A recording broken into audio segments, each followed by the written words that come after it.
And we're rolling. So,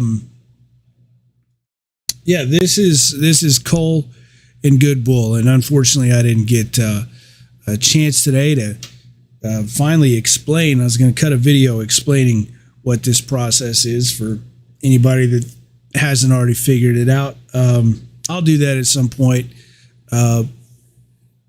Keeping in mind that little known fact, I have a job. So working around that, we'll cut a thing to explain it. But long story short, this is my process. I've been working in it and executing it and evolving in it since 2010. And it was 2020 that I figured out that I should probably just share my screen and then, turn on a microphone. And the only difference between my process now and what it was is that in my process now, the family's not weirded out when they hear me talking to myself in my studio late at night because I'm talking to you. But otherwise, this is my process. I'm going through thousands of photos to try and see if I was able to get the ones that told the stories that I was trying to tell. And learning a little bit on the way, finding out things that I could have done better, finding out ways I missed, and hopefully finding the things that are cool. And while that's happening, reminding myself of things that I've seen before and maybe jumping back into those things and looking at photos from before to see how what has changed and what has stayed the same over time. And it's just a big process. And like I say, I'm just turning the monitor on and turning on the microphone, and you're just following along with what I'm doing anyway. And if nothing else, this is just a sneak preview of the photos that are going to end up posted by the end of this week, knock on wood. Maybe it's fun. If nothing else, I've heard that it's really great for chronic clinical insomnia. So I think it's even prescribed. So anyway, let's get to this. We are going to jump into what we've got to look at here is we're going into a visit from the Red Pots to 12 Fires Winery outside of Johnson City, Texas. That was it's a annual visit. I try to make it every year. It usually overlaps with family vacations or something. But I was able to make it this year. A fun, just outstanding annual thing. And then we're going to look at, I believe, Chief Cut is next. And then we're going to look at Cut Class. And then we're going to look at First Cut. And so we're looking at 2,300 something photos. That's a lot. That's a lot. So let's get into it. Like I said, I'm going to try and check the comments and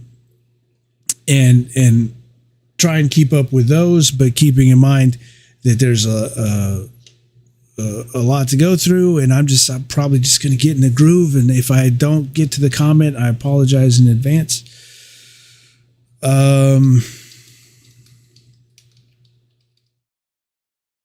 Without further ado, let's do it.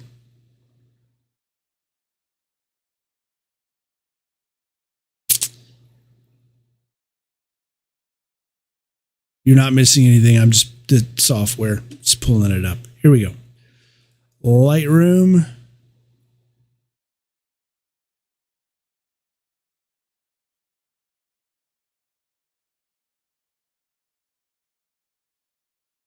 Oh, God, you got to see me. That's awful. Sorry, I apologize for that. There we go.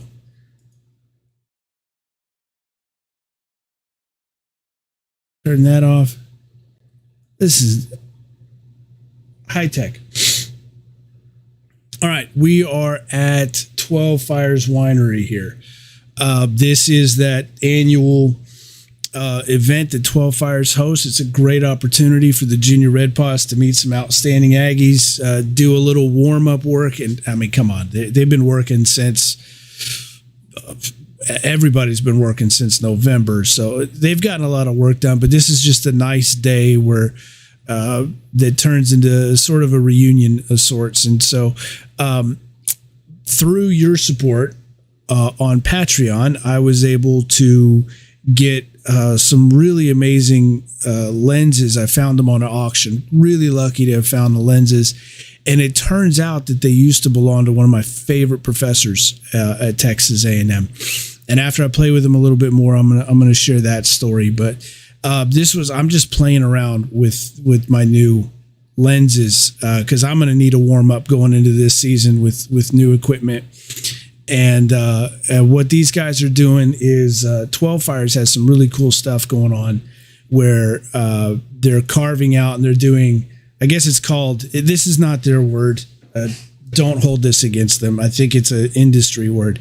It's called glamping. So that's what they're kind of getting the site ready for here is this glamping thing. Like I said, don't hold it against 12 Fires, but they're very nice tents. It's going to be really cool. And these guys are just opening it up. They've got a bunch of gross water hogging stuff that's growing out there in that part of Texas, and these guys are plowing through it. So we'll just kind of jump through these real quick because, like I said, this is me just figuring out and playing with these new lenses. We'll stop here. Duke Meadows, one of the owners of 12 Fires, Aggie Red Pot. 12 Fires is all Aggie Red Pots. If that wasn't patently obvious, by the way. So just a good, hard-working trip that turns into a good time for the guys.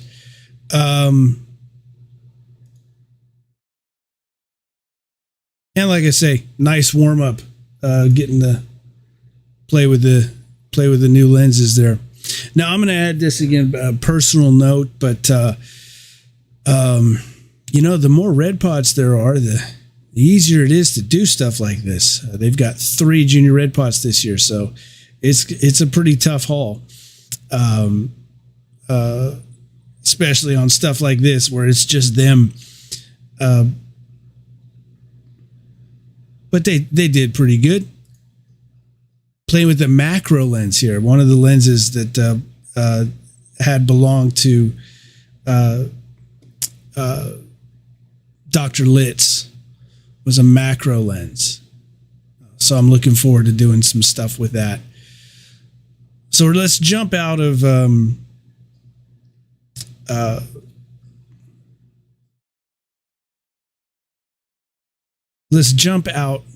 visit to 12 Fires. And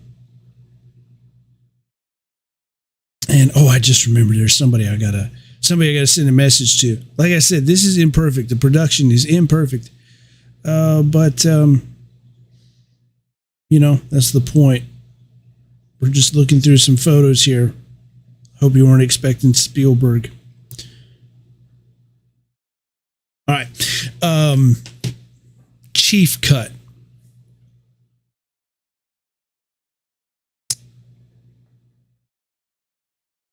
So Chief Cut is, first of all, clearly overexposed.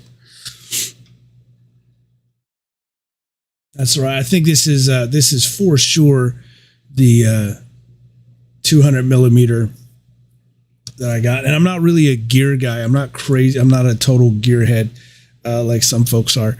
But it is important to me that I got a lens that brought in a whole lot more light. This is going to be especially important when we get into stack. And I want to be able to get tight on things, but still bring in a lot of light. And I'm just, again, Chief Cut playing with this as everybody marches out to the woods. Now, Chief Cut happens. This is one of the things that I try and show that isn't necessarily seen a lot.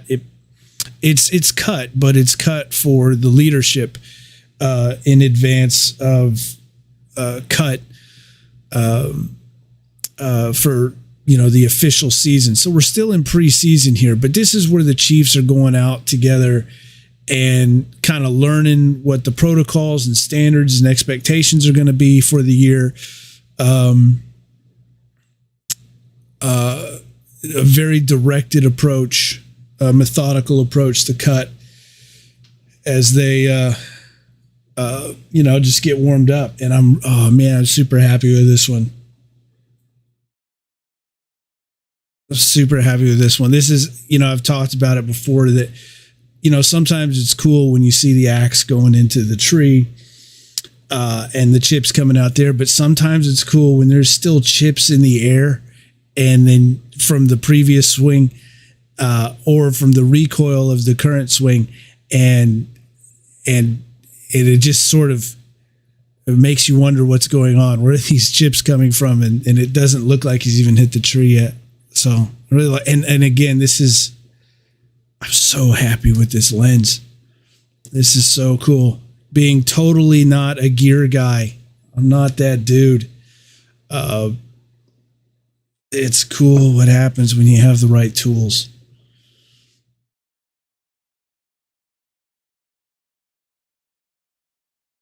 Oh, dang. Yeah, we're keeping that one. And again, this is what I end up doing this a lot. We're finding things, and I don't know if I even do it on purpose really, but just sort of finding things that I'm up near a tree over here that's shading on this side, and we've got one of the senior red pots looking on this side, and it sort of frames this whole lightness and darkness. Y'all, I'm stoked. I'm stoked. It's bonfire time. It's bonfire time, and I get to do this. Damn.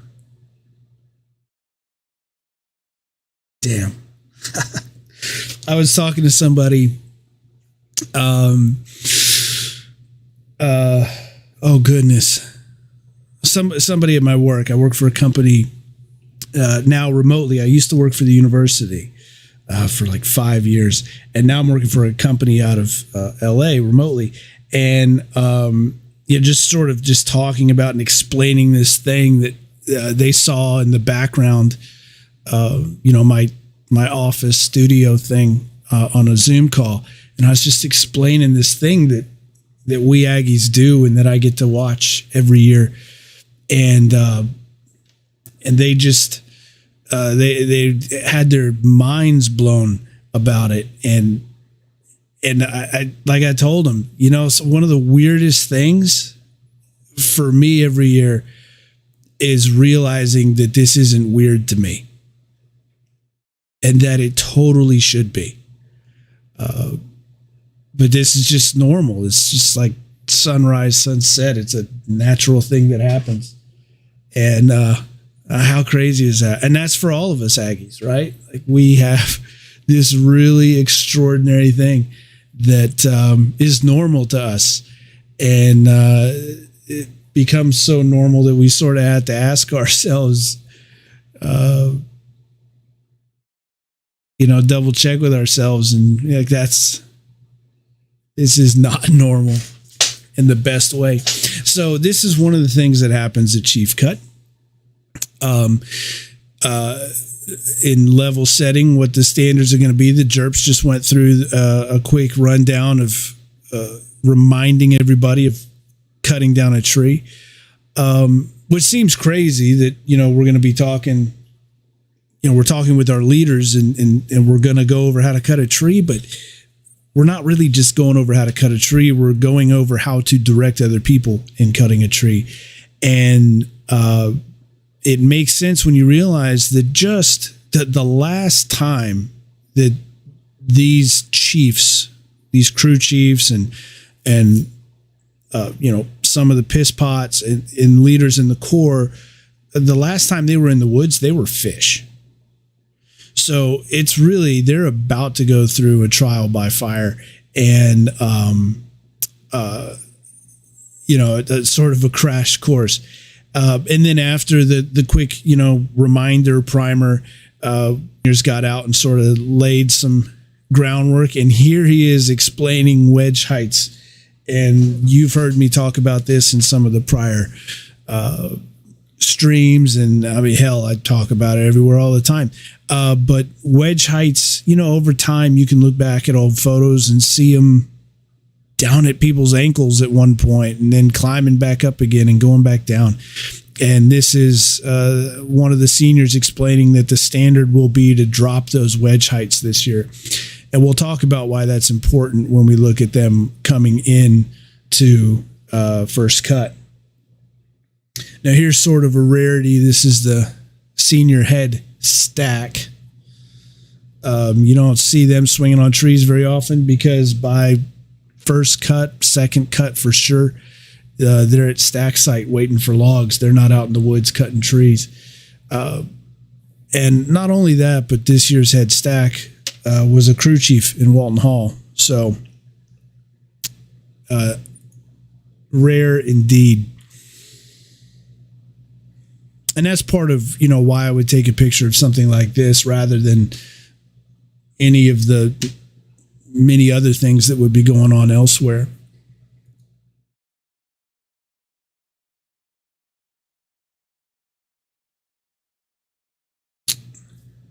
Like this on the other side. So I captured the rare thing that was happening. A former Walton chief, current head stack, actually out in the woods cutting down trees under the tutelage of a yellow pot from another dorm.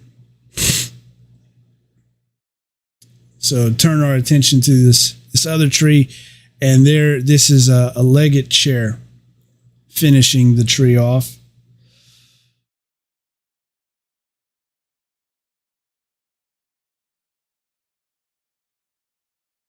Not the best angle. Not sure that I got any out of that one.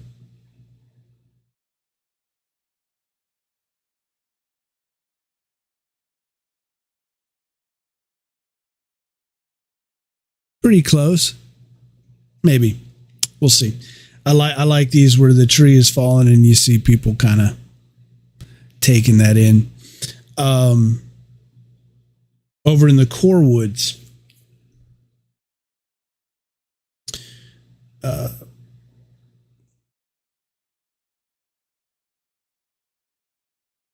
piss pot. And for those who don't know, the piss pot is almost, they're going to be generally sophomores in the outfit, piss heads, right, in Aggie terms. And they're sort of the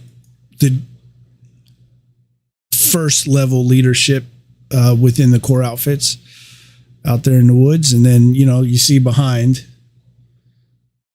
one of the butt pots, which is, Surge Butt, a junior in the Corps of Cadets. That crazy Aggie terminology. I should probably do a definer one day of all that, so don't get everybody confused.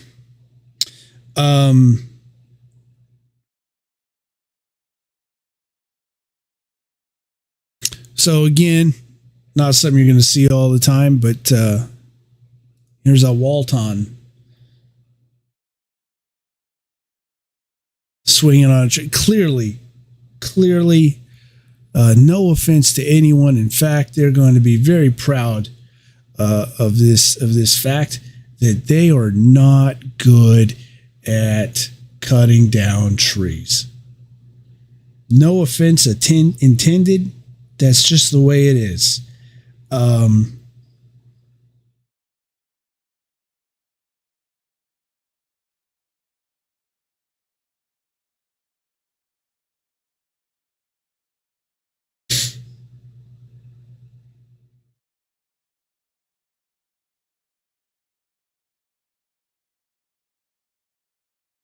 There we go. So in the foreground here, this is Nerds. And I'm just marking a couple of these that I think I'm going to come back to.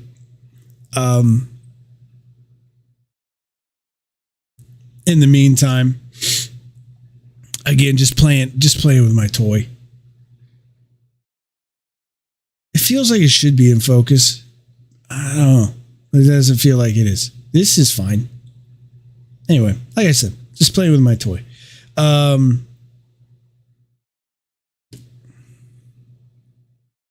And this, I just kind of glanced at these, and I'm looking forward to seeing how these went. So this is downswing on a tree. You bring a tree down, and you downswing on it. It's called dicking and topping the tree. And so that's what we're doing here. That's what they're doing here. Taking off anything that sticks out, and turning that into, turning the tree into a log. But you see here,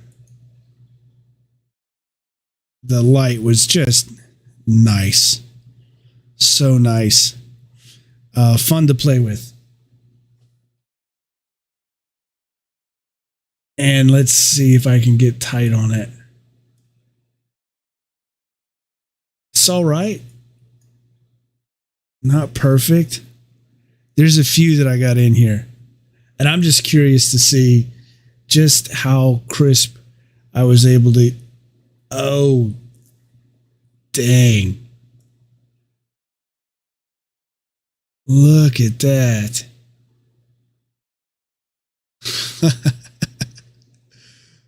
Oh, dang.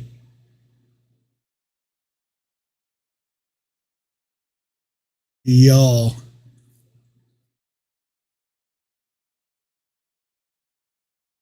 Oh, that is so freaking cool.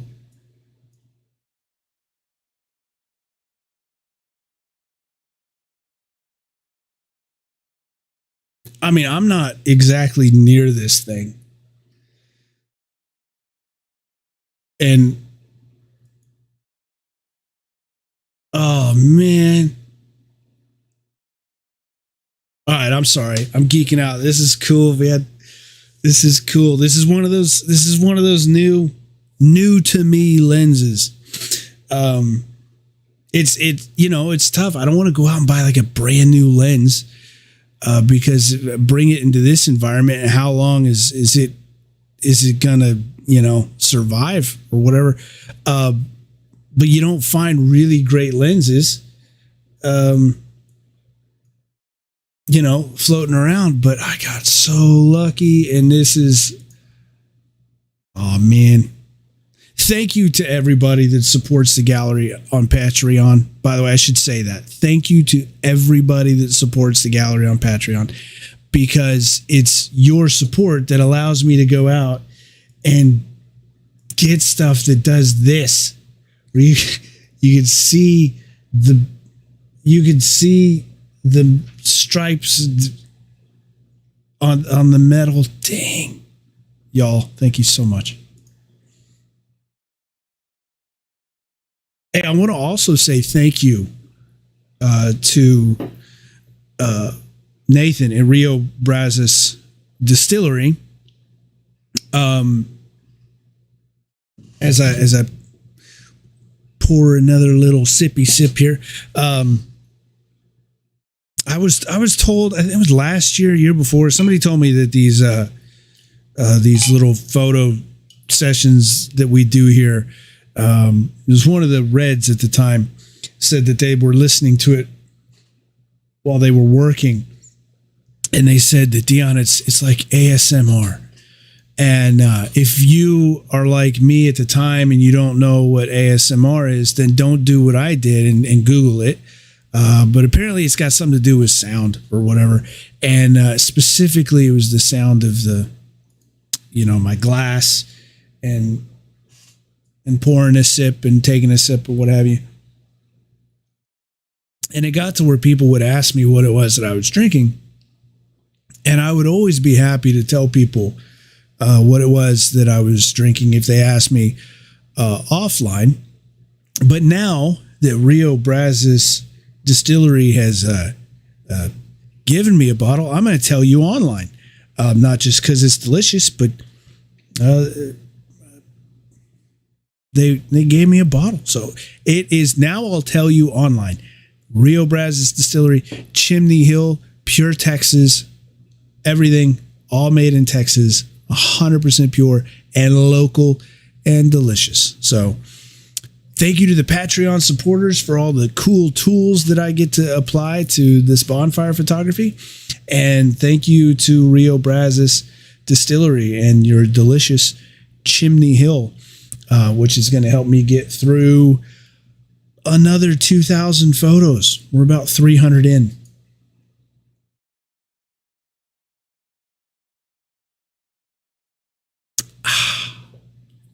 Give the people what they want. The sipping noises, right? All right, so again, we're down swinging on a tree. Again, the dicking and topping we got going on here.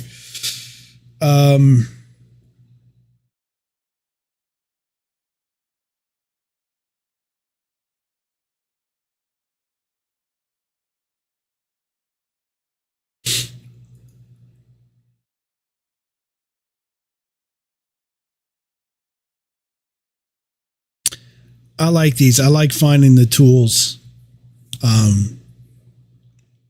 quietly unattended while somebody's busy. You see this, you don't get a whole heck of a lot of this during regular cut because, well, you know, you got to watch out for your handles and stuff. But at Chief Cut, it's just chiefs and butt pots from the core and upper leadership. And so it's just a different atmosphere. And I sure do like being around it. Of course, to the uninitiated, everybody's axe handle, everybody in leadership has an axe handle, and, you know, it is a tool. It's a device of leverage, but it's also sort of, you know, a kind of an indicator that, all right, this is somebody who owns the woods that you're in currently. Now this is them, in case the kids are watching, this is them swamping a log. If you want, you can tell your kid what the word is that we usually use.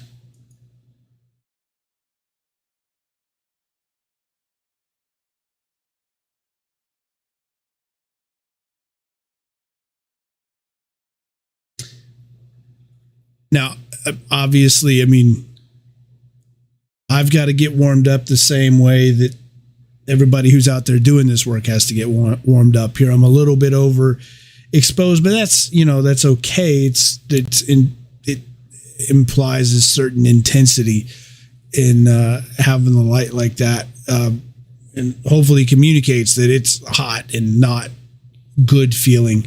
But then, you know, you look at this and obviously I didn't make my adjustments, and this is something I've got to figure out how to do right and better quickly once the actual season work starts. I love these shirts that Leggett has. I don't know if, I think I got some from First Cut that I might use instead. And I guess that's one of the advantages of doing a bunch of different cuts and different sessions at one time, is so I don't just kind of beat a dead horse.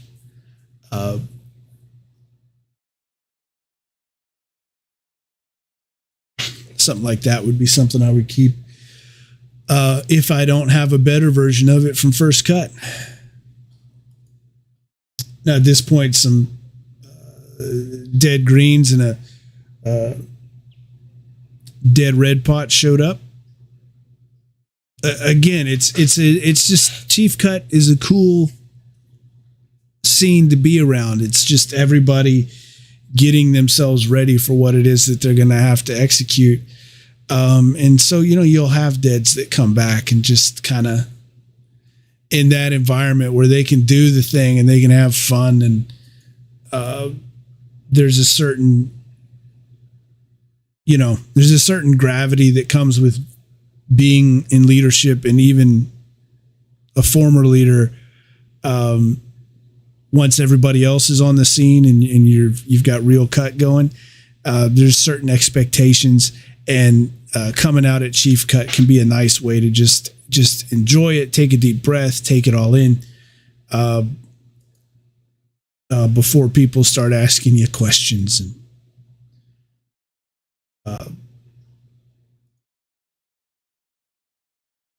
yeah. Let's see. OC chair.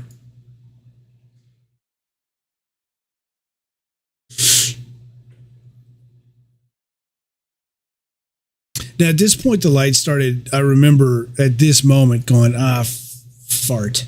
Because the light started to get diffused and just kind of non-specific. The clouds are moving in or whatever. And it always kind of frustrates me.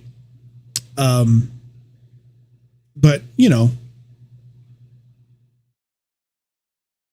clearly it worked. And it was certainly better for everybody else out there to have a little bit of diffusion and not have it be so direct and miserable. We had sort of an unusual tree here. This tree was, it's a very unusual tree. It was just bad. It was a mess. And so, there's one group of people that use chainsaws, and that's the brown pots. And so you got a brown pot here taking care of it. Clouds break up a little bit and we get back more into the light that I like, but is less fun to work in. And I'm actually shooting through leaves right now. There's a pile of branches, and I'm shooting through that. But I'm so wide open that you almost can't tell that he's actually behind some leaves right now. Again, like I said, just playing around, just having fun, just seeing what I can get away with before things really hit the fan.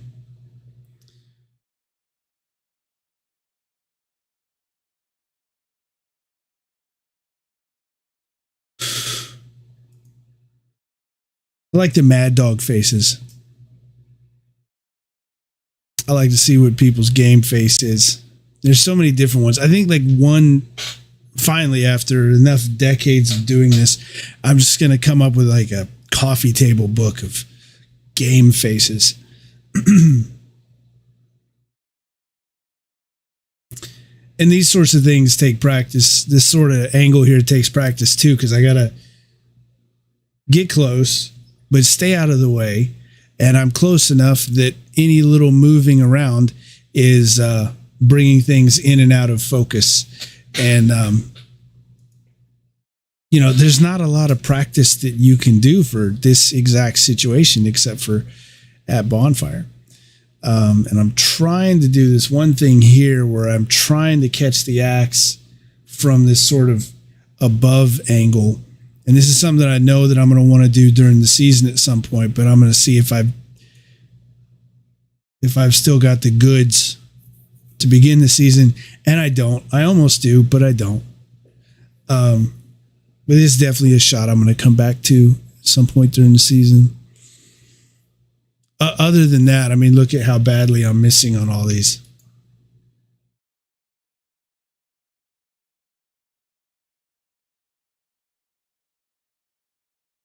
Totally whiffing. But that's all right.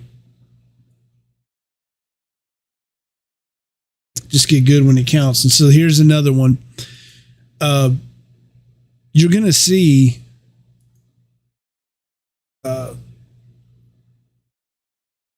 oh yeah, this one's, we're publishing one of these. But you're going to see that these woods are going to look very familiar. and they're going to look familiar because these are the same woods that they've been at for 3 years. They did have another set of woods lined up, but with the curveball of having to move stack site, which, we'll talk about that some other time.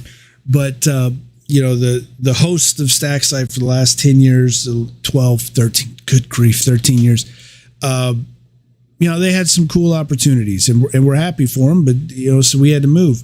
And the timeline that worked out on, well, you got a limited amount of time and resources and manpower. And so how do you apply that?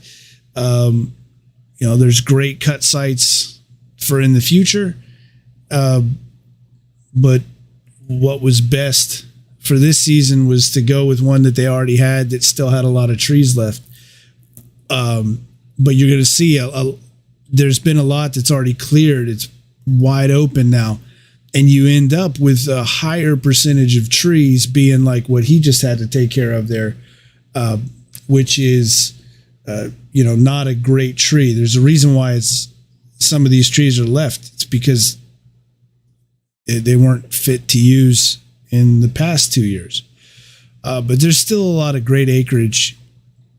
And if I didn't get a good shot from first cut of what land looks like when Bonfire's finished with it, I'll definitely get that in the next weekend. But it is extraordinary what happens with this land and how beautiful it is when it's open and the grass starts to take over. It's a great scene. And honestly, again, for any motivated Aggies who find themselves having to explain to somebody about cutting down trees down here, landowners with property like this, they want these trees gone. And quite frankly, I think nature wants them gone. There's not supposed to be this many trees, especially the wonderful, otherwise wonderful post oak. These are trees that in their native, before people showed up and started putting out fires and stuff, in its natural way, the post oak is going to be one tree per every 1 to 3 square miles. And here we are in the third year on, I think, what is 60 to 80 acres, and there's still a ton of trees left. That's an insane density of trees versus what nature would have it in this area of the world. Nature wants grassland here, and thank you to Bonfire for providing it. Truly, environmentalists, these young people are restoring this beautiful part of Texas to grassland and prairie. And here we got a wedge breaking off. I've noticed this year, and we'll see it some more at first cut, but the trees are breaking so clean this year. There's no, they're just snapping. And I know that, there's a technique to get a tree to break clean. And I don't know, maybe everybody just has it this year. Or possibly, I kind of wonder if the drought that we're just now coming out of has got anything to do with the way the trees are behaving this year already. Here's a butt pot for Tim Curley's outfit.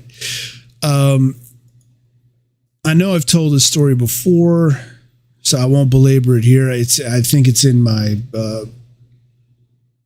my muster address from Fort Worth. I think we talked about it. That's one of the videos that's posted on the YouTube. So you find it there, or maybe one day I'll tell it again. But the Charlie Browns, it's a pretty cool pullout that this outfit engineered many years ago to do with peanuts and elephants, and that's good bull. Like I say, it's in the muster from Fort Worth. Mentioned it. I'm not yet to the point in the season where I'm feeling the tremendous confidence to get the hand and reflected in the glasses as it hits the wedge. Just keeping it simple for Chief Cut.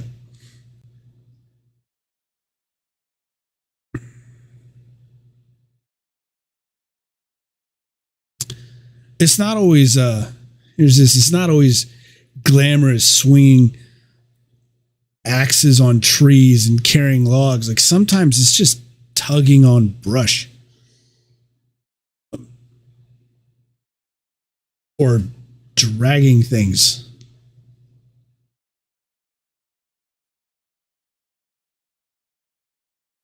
And we are here actually getting pretty close to the end of Chief Cut, which would get us into cut class. And I think there's only a couple hundred pictures from cut class.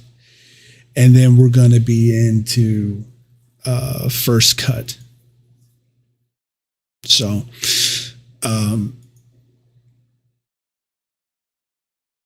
we're making progress. Frankenstein. If anybody was wondering how to pronounce that. Frankenstein.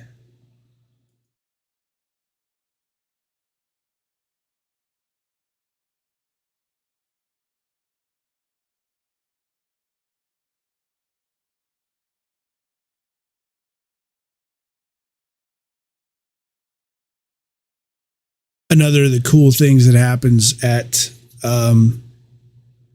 Chief Cut is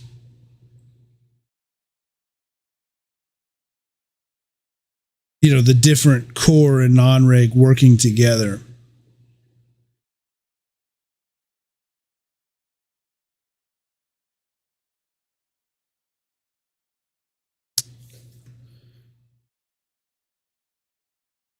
That doesn't happen very often, and certainly not consistently during cut season. And so you don't see these groups come back together again consistently until stack. And this is the last tree that I got, the last moment that I got before I took off for the day.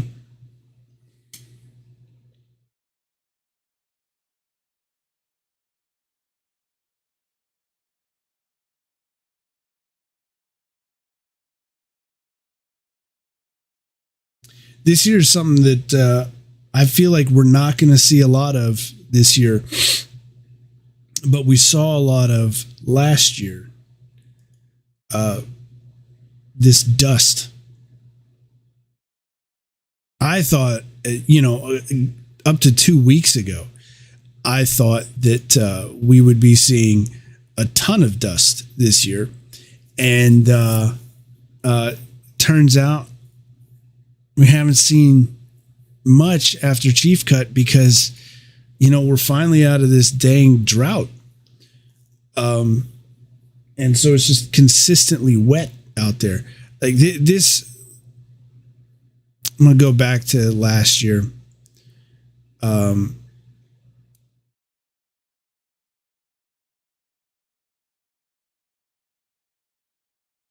And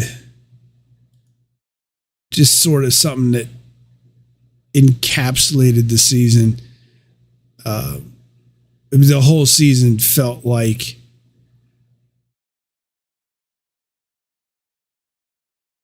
here, I'm finding it.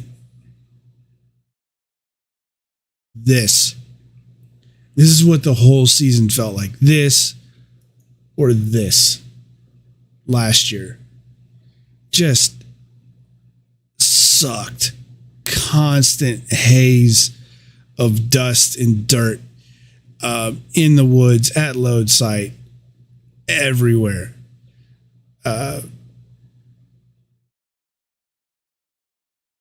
At stack site, just dry and dusty. Ugh. And this year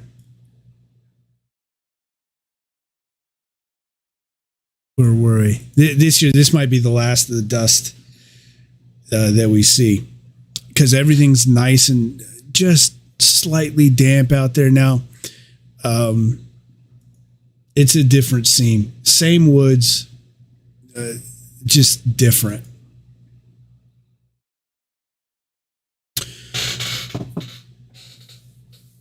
Now this is again the Lechner, one of the Lechner Chief pots, and somebody's got to catch me up on particle physics or something like that. But all the Lechner Chief pots, is this right? Or the different subatomic particles or something like that? Yeah, I don't know. Ask a Lechner. Strange. Anyway, yeah, ask a Lechner. It's crazy. All right, so now, we are through Chief Cut. Now we are into Cut Class. So we've taken a quick look at 12 Fires and that visit there. Got through Chief Cut. We are now into Cut Class at the Dixie Chicken.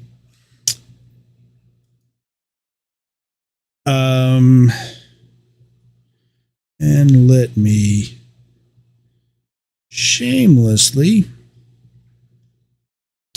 share that.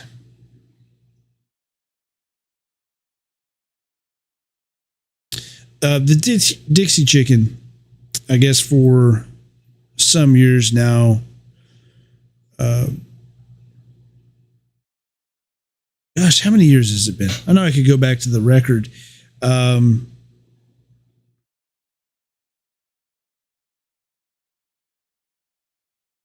But yeah, oh my gosh, 2014, 15, maybe longer than that.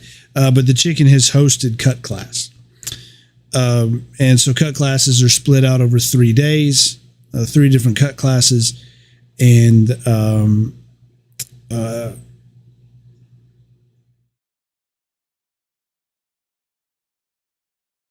crews divided somewhat fairly.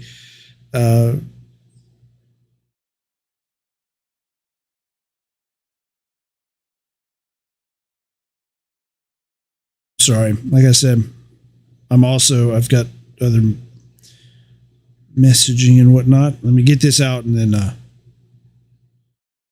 I'll be back. There we go.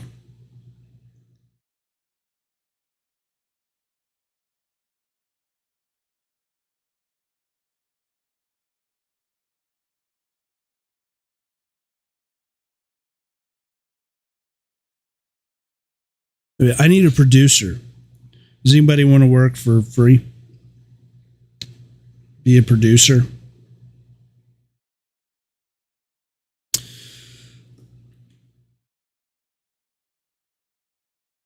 All right, let's get back to it. So showed up early.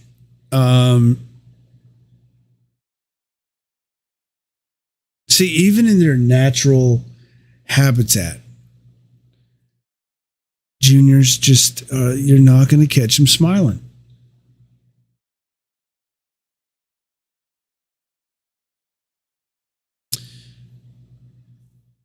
Green pots of the merch set up. Now, you might have saw there earlier, I had some photos of the pots, the senior red pots lined up.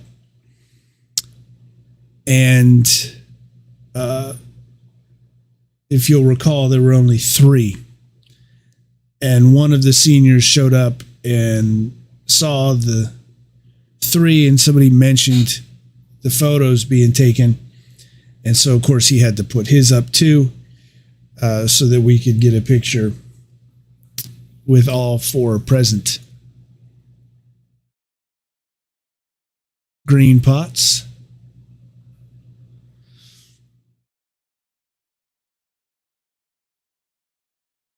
Junior's up front waiting for everybody to file in.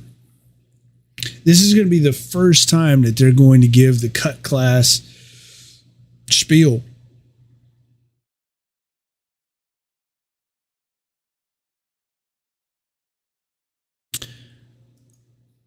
And it's got to be squared away. Certainly don't do it without practicing it. And I'm sure they're running it through their heads one more time. All the browns together. And people starting to pull forward to the front there.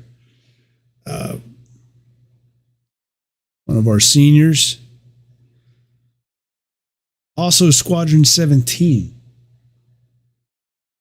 Good bull. It's outstanding. For me as an old Walton guy, it motivates me, whenever Squadron 17 has some level of involvement.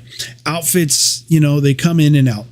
And, one outfit just, it can't possibly be at, any one level all the time.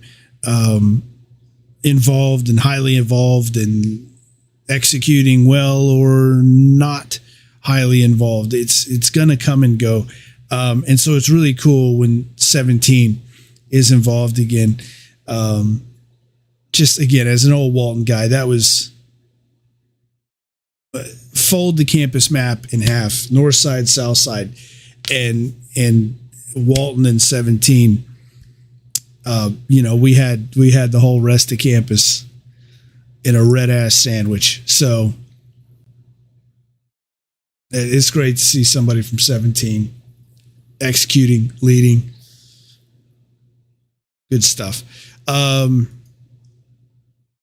everybody's just lining up. Now, these aren't the greatest, of everybody there. Cause again, I'm playing with one of those new lenses and it's not a very wide lens. So, it didn't really get great shots of the crowd being in close quarters like that. Everybody introducing themselves.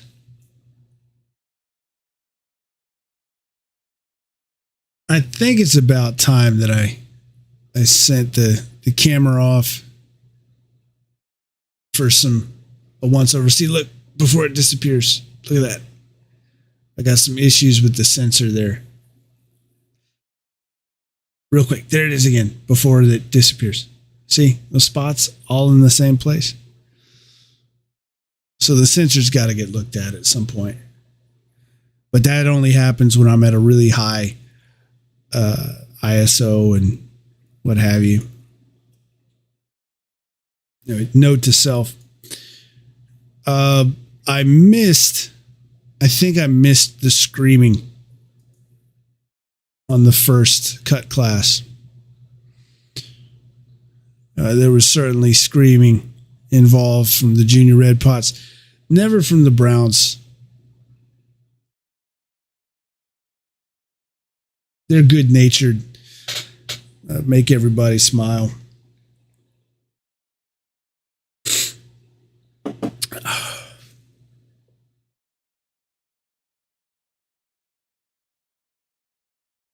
As they introduce themselves with their typical humor.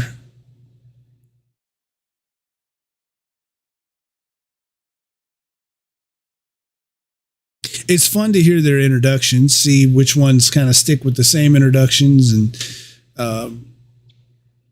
which ones introduce something new over the different cut classes. And then to also wonder how many of these introductions are going to change by how much at family cut.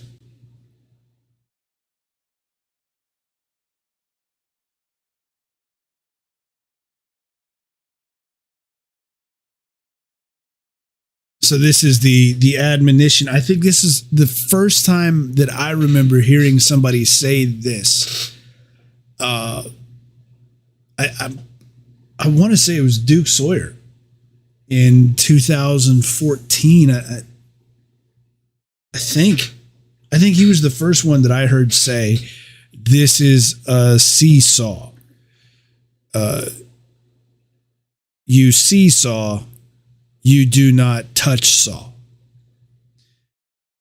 And ever since then they say it. And like I said, I don't remember hearing anybody else say it until Duke Sawyer. I'm gonna have to check in with some old Browns and see if I'm wrong about that. Now, greens also make introductions too.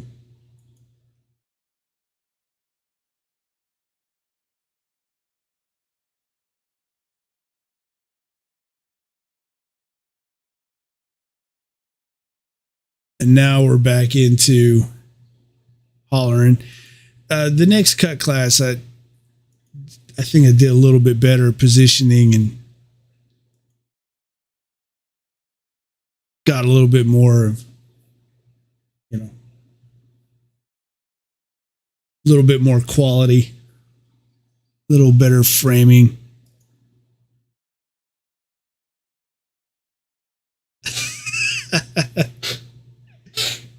Okay.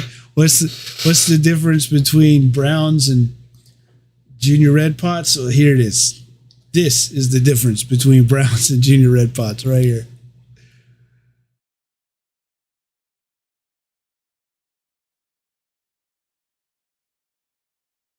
Oh, man.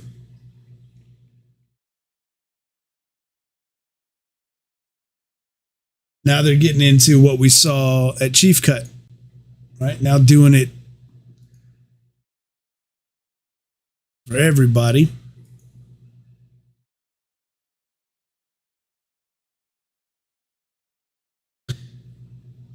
Same drill, headache.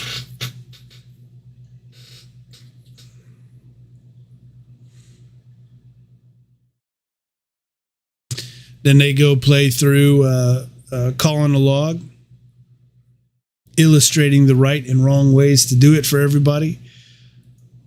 Cut class is really just a quick primer and introduction, giving you a good clue of just give everybody an idea that there is a lot going on here.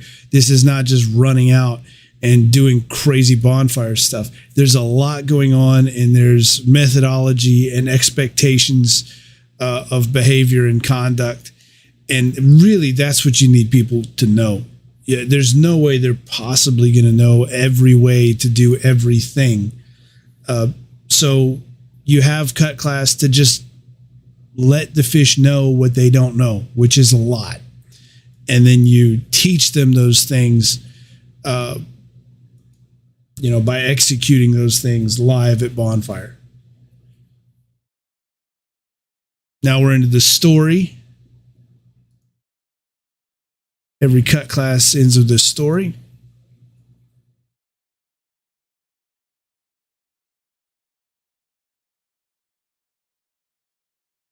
Talked about this a little bit.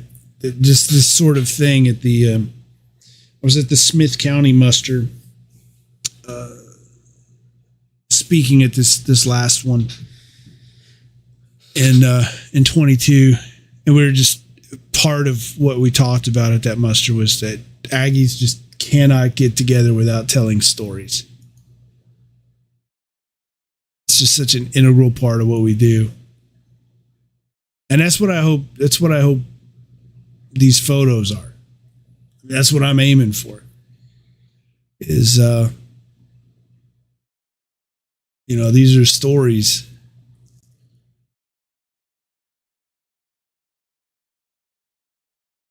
Little powwow. It was usually they're off. We've seen prior years they're off to that side there, but it was raining, so they're standing under the cover. Now we're back for the next cut class.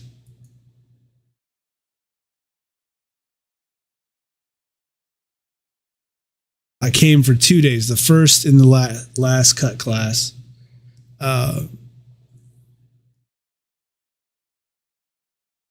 Again, with the introductions, I feel like I did better with the light this time.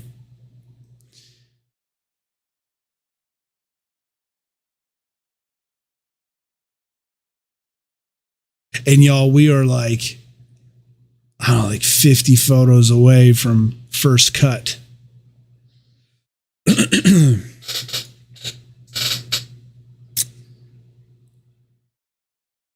So if you want to grab your buddies or what have you, we are about to actually get into the first cut photos.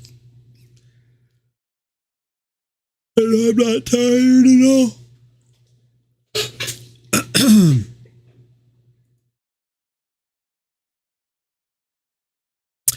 Every week, for the gallery, we'll end up with a few dozen, maybe, photos that get published. But you're seeing here, for just one photo, there'll be many different photos of trying to get that one photo, that one scene, that one moment, and get it right. So that's what this process is. And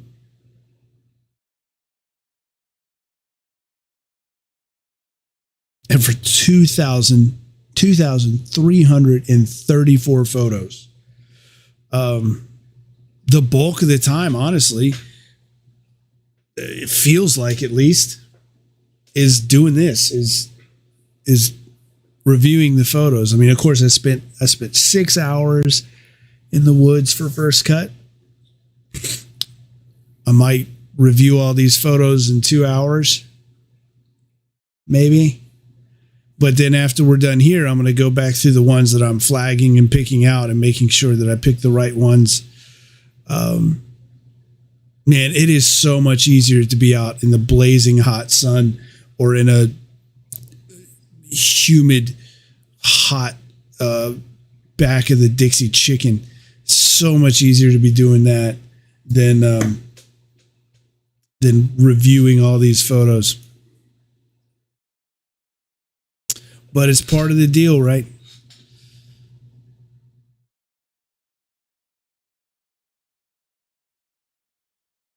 Oh, here. Oh, dag nabbit. Didn't work.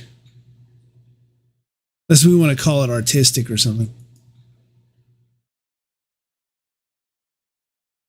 Let's do that. Let's say I did it on purpose. That's the way it was supposed to be.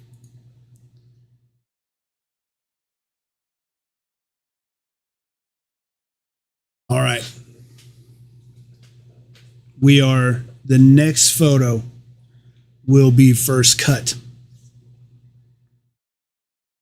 I'm going to refill some water and pour another little sip of. Did you hear that?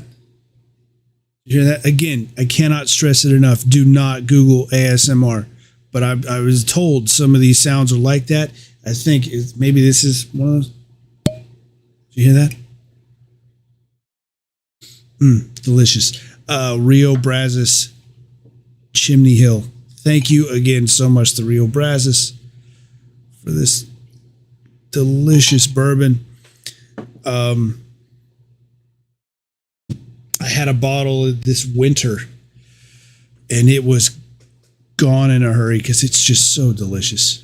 And now in time for fall and these photos and this that I have to do at least once a week, that I always like to have a little sip for, Rio Brazos spotted me a bottle of this delicious Chimney Hill, and I am enjoying the heck out of it.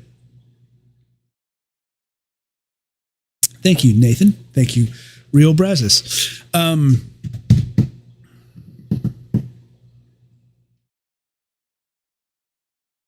Any questions before we move on? If anybody's got any questions, put them in the chat. And before we move on to first cut, if there are any questions, we'll go ahead and knock those out.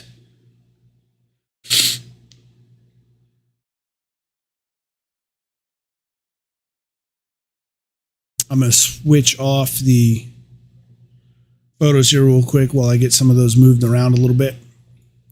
and get ready for the first cut photos. There's your first cut photo right there.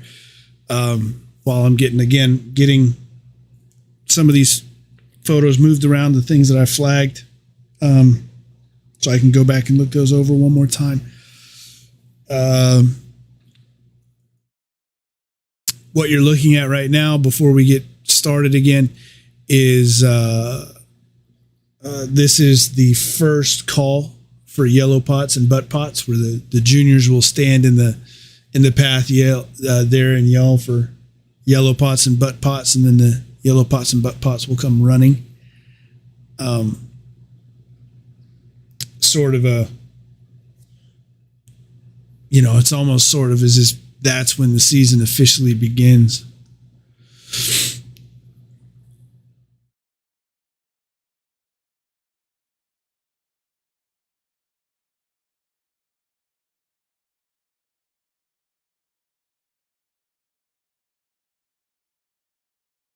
All right.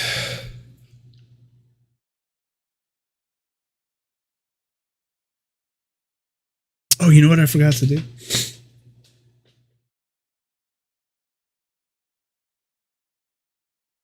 Any questions? Any questions at all? Just got a couple more minutes here to get everything moved around.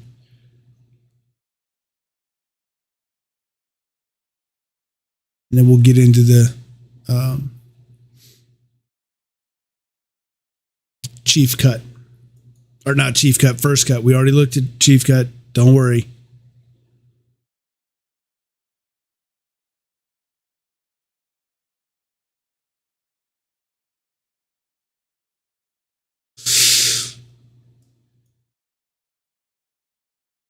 Oh, this is going to be a good season.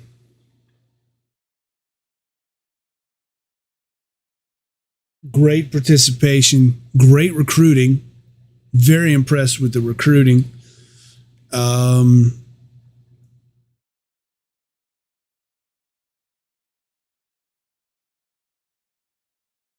Core and non-rig alike.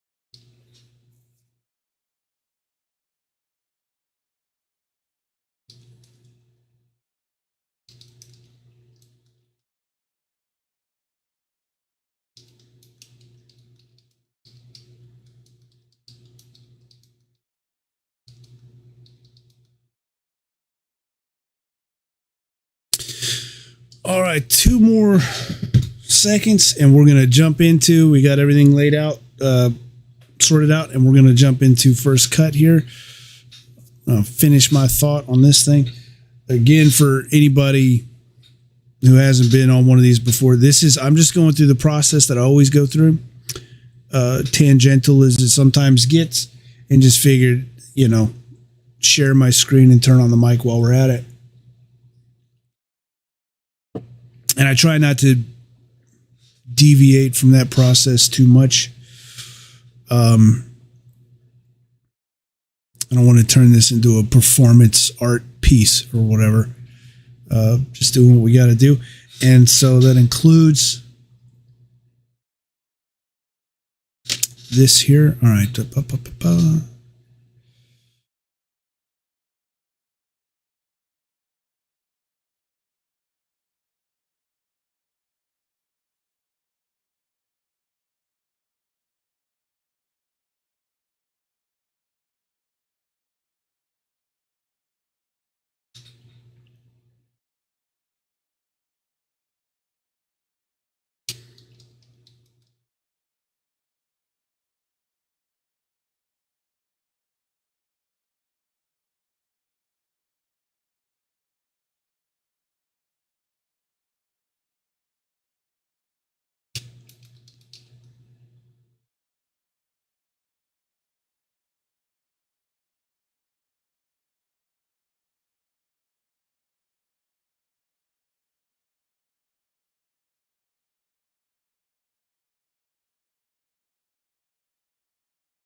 Still here?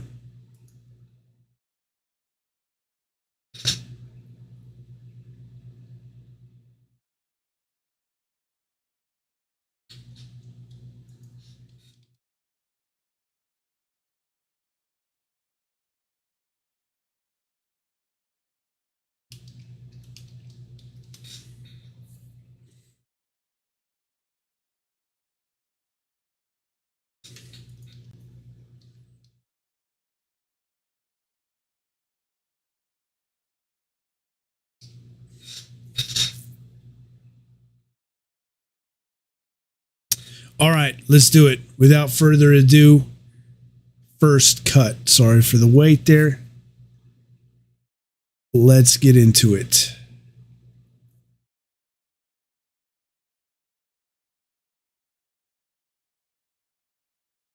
Junior red pots waiting inside the fence.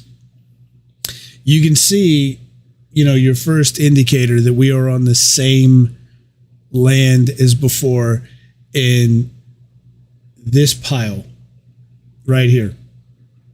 This is a massive pile of post oak stacked up from the previous season, if not the season before.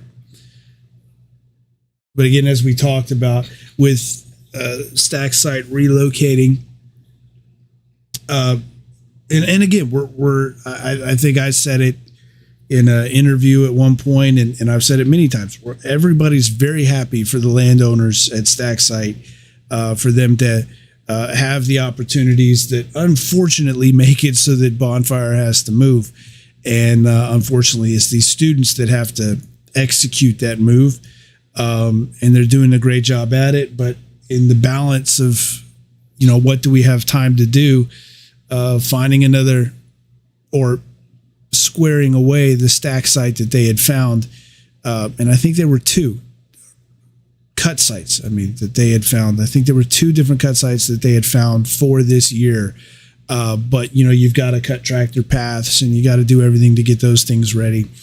And with the curveball of having to move to a different stack site, just go back with what you know, which is this great piece of property outside of Normandy.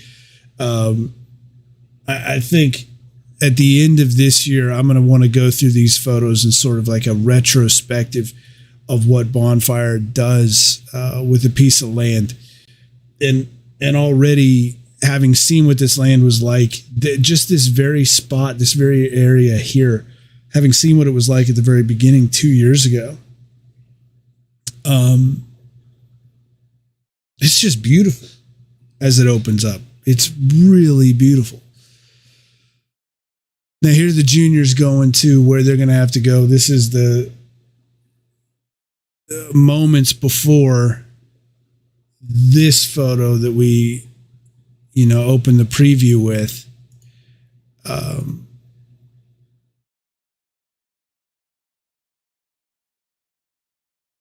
Sort of proceeding to that little narrow gap where they're going to yell for yellow pots and butt pots.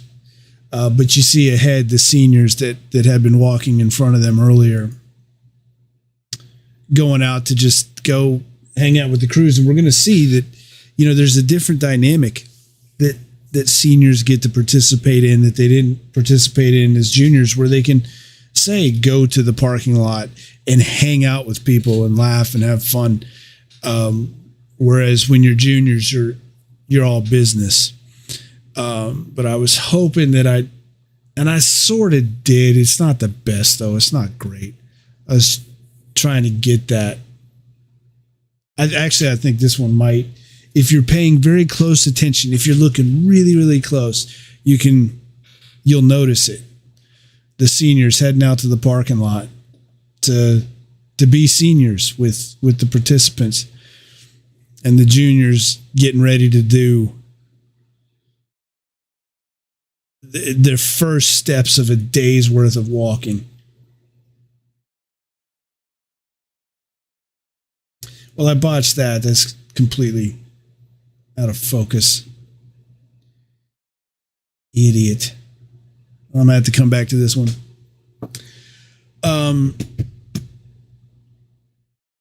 Oh, dagnabbit, I should have gotten the name. Well, let's say there's a few more minutes. Let's say, what time is it right now? It's 10:23. At 11 o'clock, I will announce the winner of the print, giving away a print to whoever most accurately guesses the number of miles that one of these junior red pots walked. Submit your guess in the chat or on Instagram. There's a post on Instagram where most of the guesses are. I'm going to consult those at 11 o'clock and announce the winner of the closest guess, and they will receive a print.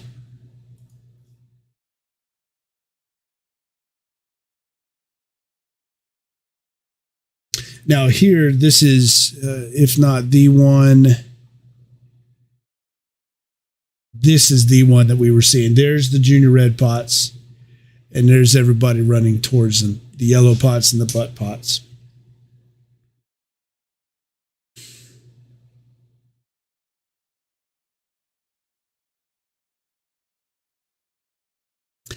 I gotta say, there was the initial move towards the junior red pots could have had a little bit more speed.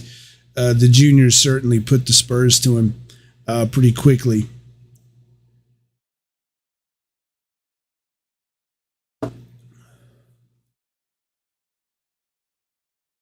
Now, what they're doing is they're going into the woods to have a look at what their woods are going to be for the day. They're going to take a tour. While they're out there taking the tour, they're also going to be level setting expectations for the day. Here's your woods, and here's what your crew needs to do, and here's what your crew needs to do. In some cases, you put a crew in the woods and say mow it down, and in other cases, you say focus on clearing brush, and next week you're going to mow it down.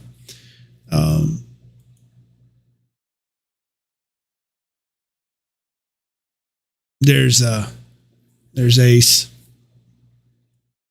So at this point, I'm splitting off. Caught the juniors heading into the woods with the butt pots and yellow pots, and I'm not following them.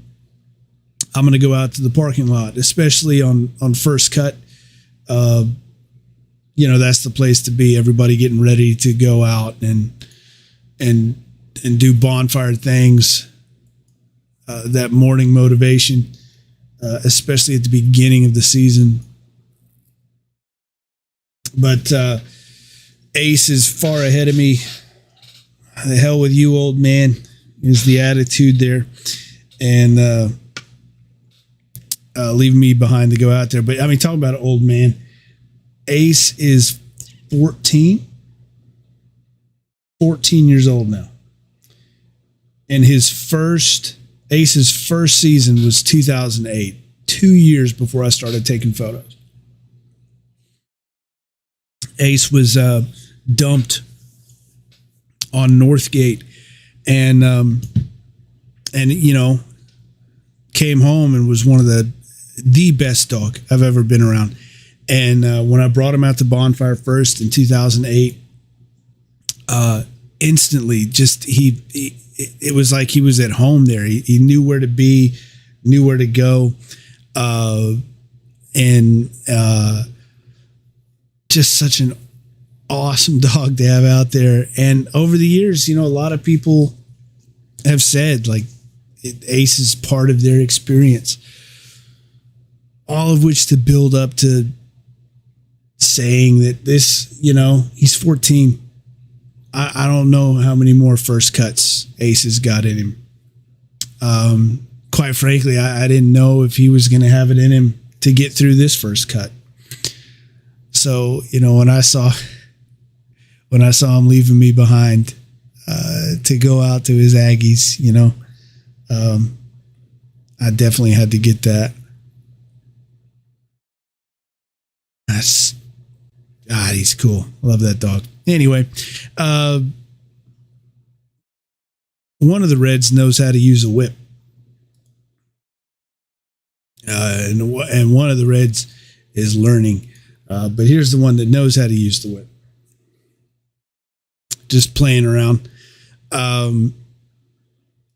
Speaking of playing around, Kruger's getting lined up and ready for whatever shenanigans they're going to be getting into before they got to start work.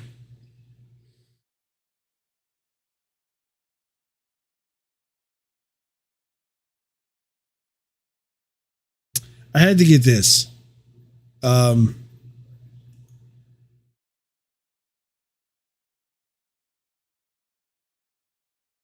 Somebody, in all of the years of doing this, I only ever heard one complaint about language. And yeah, I got to be honest with you, I laughed.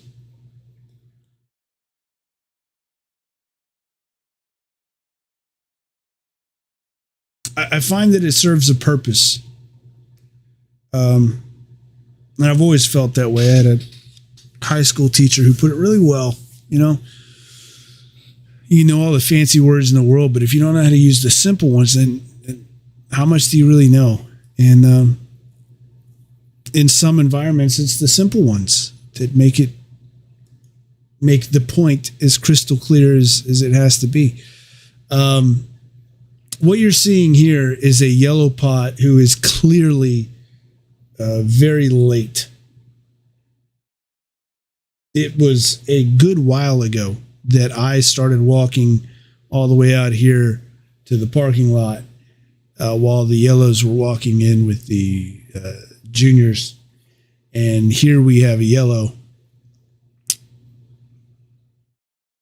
running out by himself. So I don't know. One guess who's got unload next week.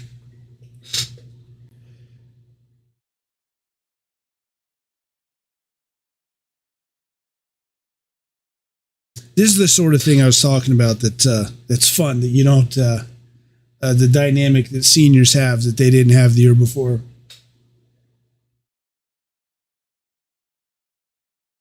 Neely made a shirt with one of their junior red pots. And this sort of thing right here, this sort of a moment, right? This goofiness, fun that juniors don't get to have. I love this, by the way. This is fantastic. But this sort of reminded me when I saw this of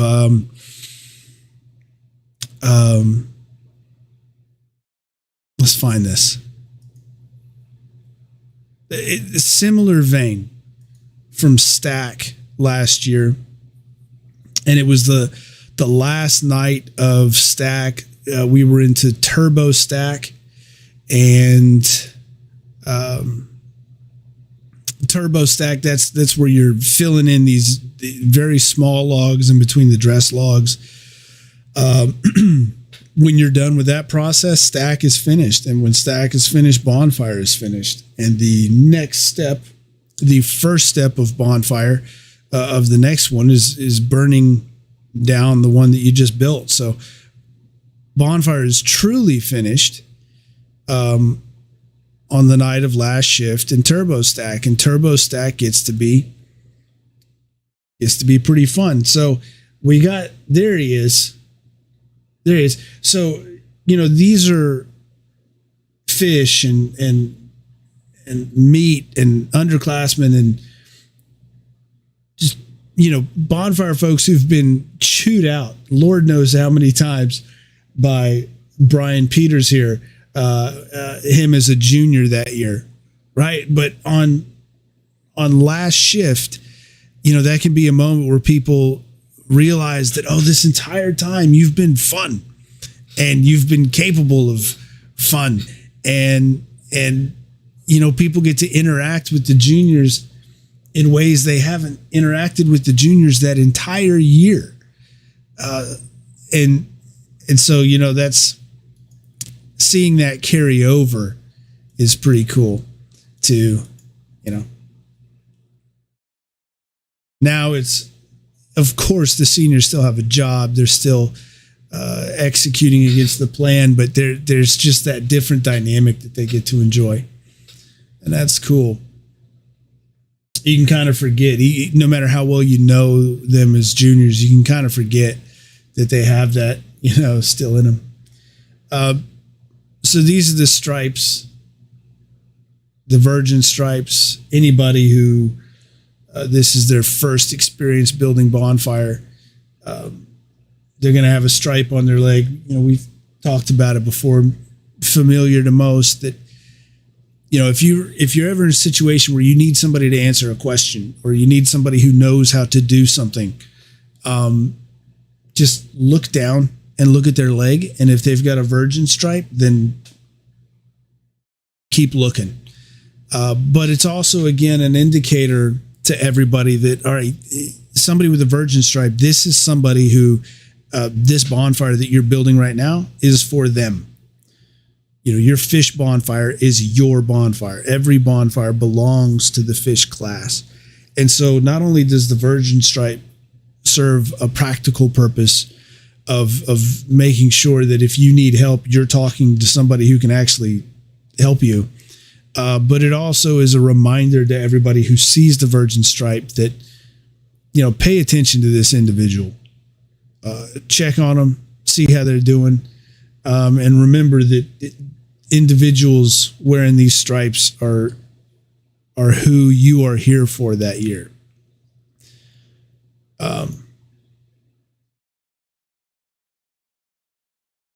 Playing donut games. Ace pigged out on donuts, and believe me, I heard about it when I got home. Like I say, though, he's 14. Let him eat some donuts. More trying to get the virgin stripes there.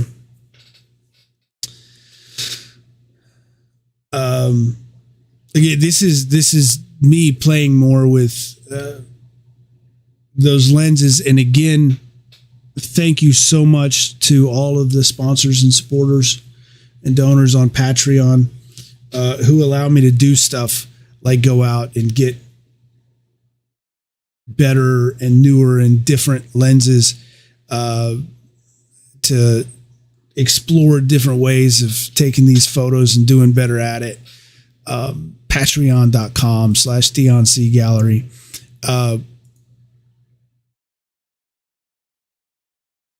This is that new gear I'm playing with.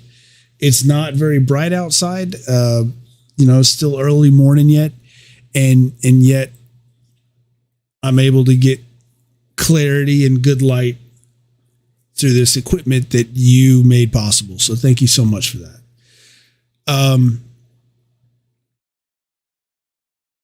There he is again. Here's what I mean by clarity. Not that last one. That last one was garbage. God, what a great dog, man. I love this dog. And he was all freaking day. You know, I tell people 9 months out of the year, Bonfire's dog stays at my house. For the other 3 months, he's just fully Bonfire's dog. And, you know, we were really worried because he's not hopping up in bed the way he used to. And, you know, they're just sore and old. And yet, for first cut, this dog did not stop for 6 hours. Just running laps like he was a puppy again.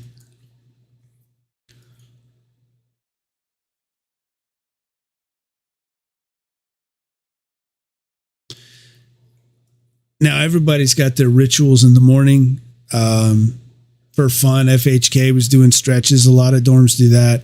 Walton does work. I had to hurry up and back off because, I'm not playing with a zoom lens here where I can go wide and get tight. So I had to back up so I could get them all doing work. But this is Walton's morning ritual.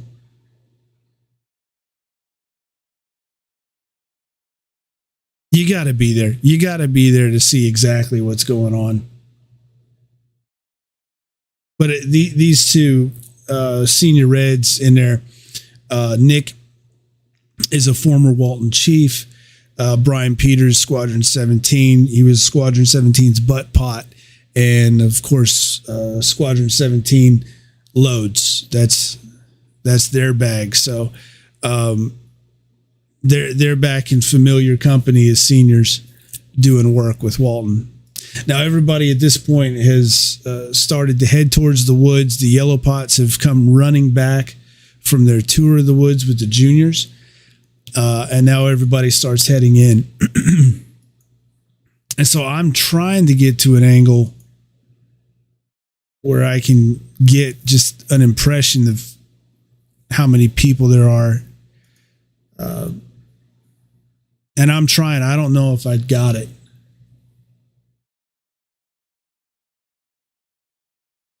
I found last year I didn't take a whole lot of photos, Ace. But as I said, I had to take a lot this year because I don't know how many more first cuts he's got. So he got a lot of attention paid to him. I think these do a fair job. And again, I mean, these woods look familiar. This is a few years worth. This is now the beginning of the third cut season in these woods.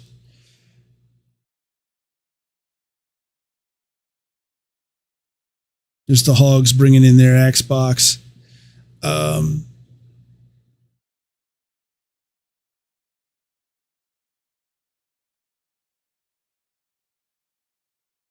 Every crew's got their axe box. We'll see the Corps has got a axe. Some of the Corps outfits have got an axe cart. Do whatever you do to get your tools in the woods. Just get them in the woods. This is a familiar bend that we've seen before. They're coming into, not only are they in the same woods, they're coming in through the same entrances.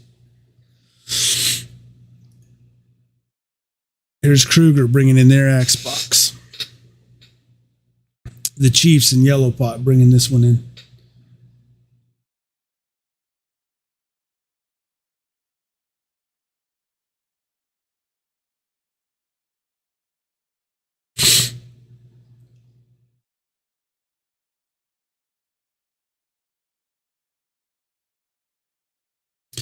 And then we're to load site. And as happens at first cut, there's going to be a complete cut class before first cut. To anybody out there at all who might have missed any of the cut classes or first cuts on site cut class, it's not too late.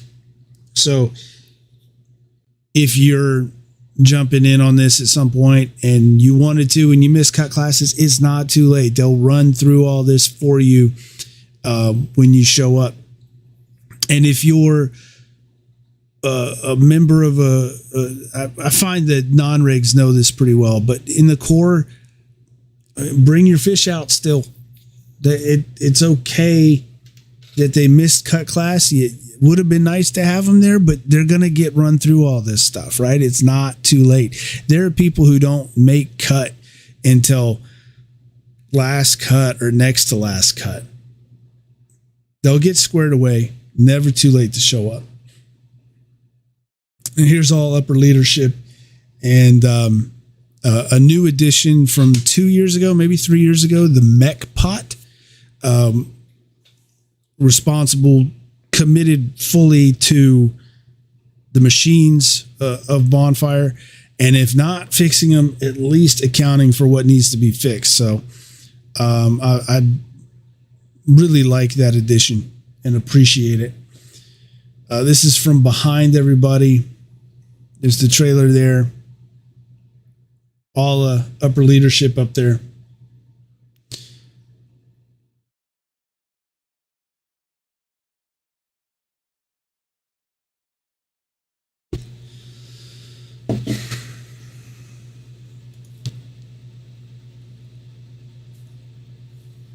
This is fun. We end up playing games on this first cut in the first on-site cut class, and I don't remember playing games in previous first cuts, so that was fun. And they started with Limbo. And what they're doing here, there's a lot of people, it turns out, that were still in the parking lot and still coming in. And so, you know, what better way to pass the time than playing some games? And so you'll see by the stripes, they've got a bunch of fish doing this. Limbo is the first game.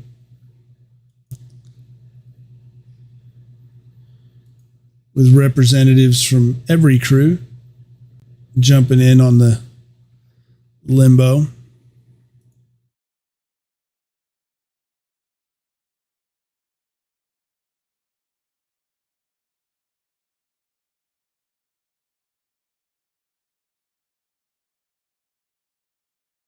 And the imperative here, I mean, Limbo is always a serious game anyway, but now you, of course, can't touch the Brown Pot's axe handle. So the stakes have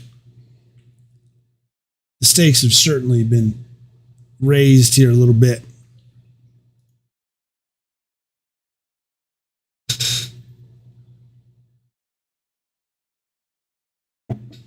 And now here's somebody jumping in who has not been a fish for some time. Later on, he and I would touch base in the Heartwoods that it has been 20 years. This is the beginning of the 20th season for Kendall. Kendall was a brown pot back at the very, very beginning. One of the first classes of brown pots. And now, Kendall remains tight with his crew in Hart Hall, and has a son who now comes out. So it's Kendall was in our time and continues to be just a terrific asset to morale. And before Kendall jumped in to school everybody on Limbo here, and show all the freshmen how it was done, Kendall did stop and he said, "Here, Dion, please hold my phone," because apparently it was the phone that was going to make the difference between a championship performance and a total failure. So as you can see, thank goodness he gave me that phone, because clearly things are working out really well for Kendall here.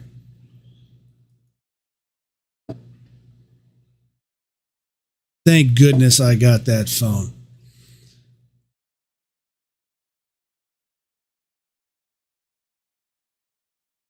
Once a Brown, always a Brown, right? Oh, man.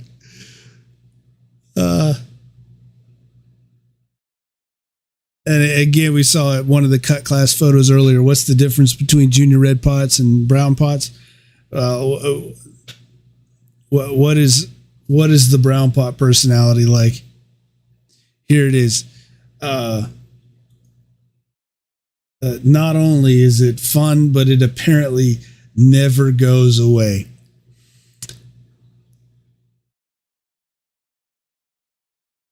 So then they got into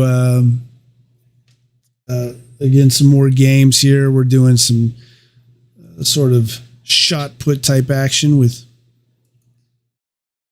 things while we're waiting for everybody to show up. Again, everybody from all the different crews, representative from every crew jumping in, getting involved.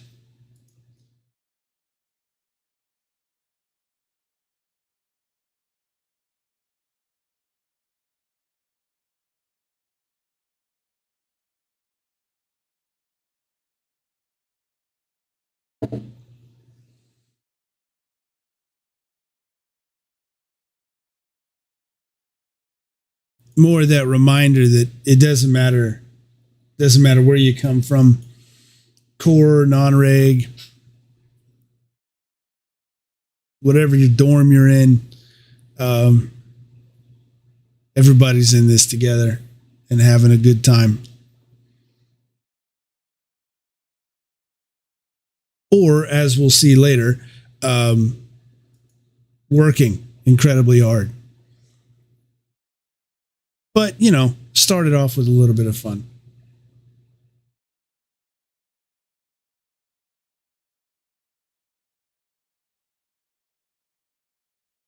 Here was Neely with their throw. You see all the upperclassmen in the background cheering them on.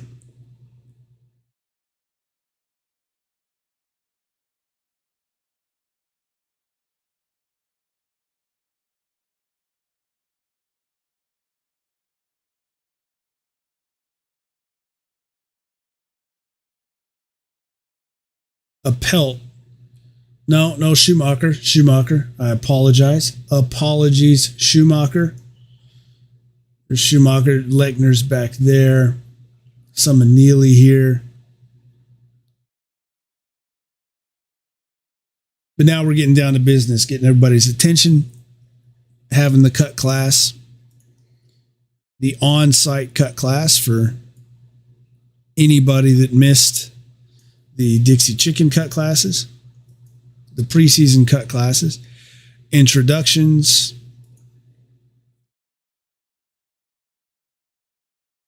howdy, my name is, most importantly, fighting Texas Aggie Senior Red Pot. Whoop.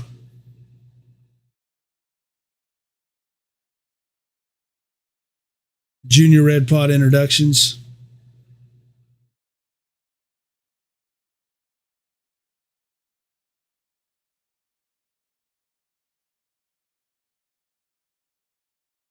This young man will be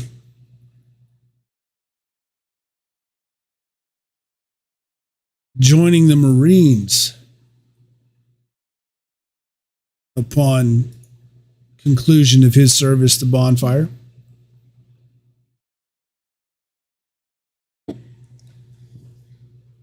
There's a good number of Brian Peters, the senior Red Pot from the Corps of Cadets. He'll be joining the Air Force. Brian Peters there. Sean will be, as we said, joining the Marines. Makes sense, right? One of last year's seniors is going to be going into the Navy nuclear program, I believe. So the spirit of service is appreciated. Brown pot introductions.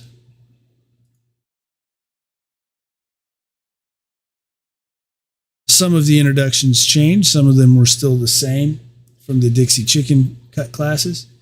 And again, one wonders if they will change for parent cut. There's always a cut class like this for parent/family cut.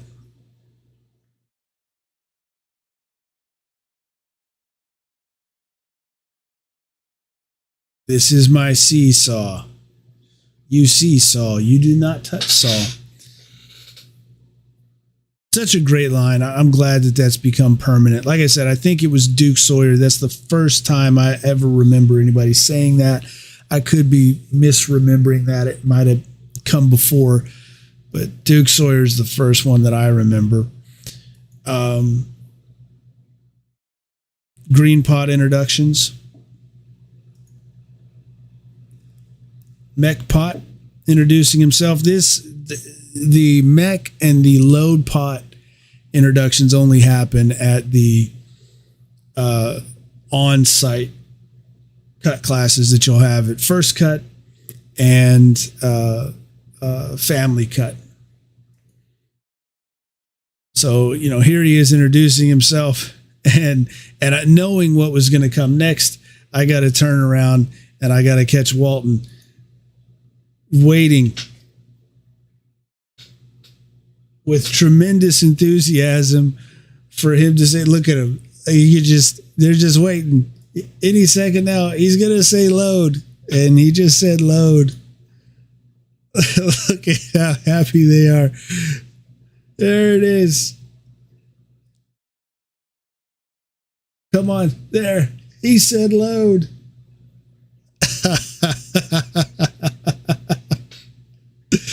Oh, man. It's made their year. He said load. And now shut up, Walton. That's what they said. And now we're into the business of cut class.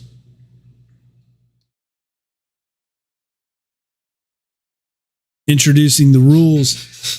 One of the rules this year has been a common rule for for a while. Trying to remember the last time that this wasn't a rule. But there's no smoking in the woods. And, it went from that being like a burn ban drought rule to that. It's pretty much just kind of been what it is now. No smoking in the woods. And then, of course, the rest of your rules. Here's the guidance to everybody that we've already seen at the preseason cut classes at the Dixie Chicken. Of how the conduct of cutting down a tree, the simple basic demonstration,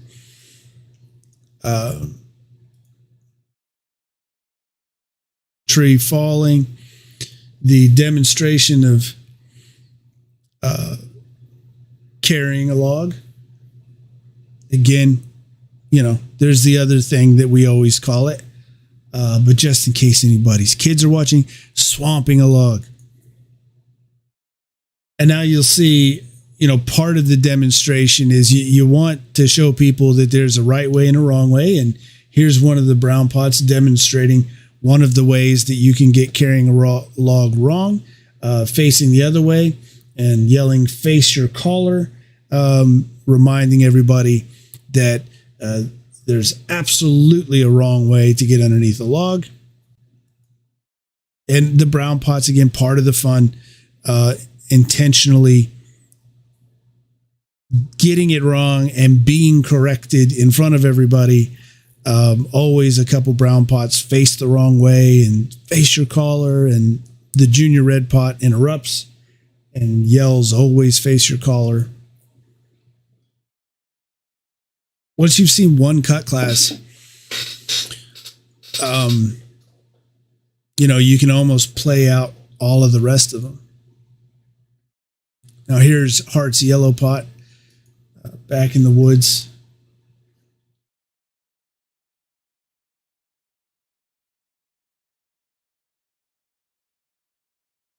Cut class is concluded. Now everybody is going to their specific designated woods.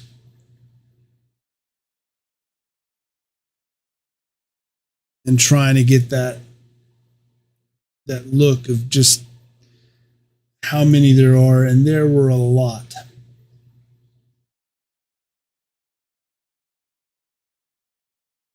Very impressed with how many people we had this year.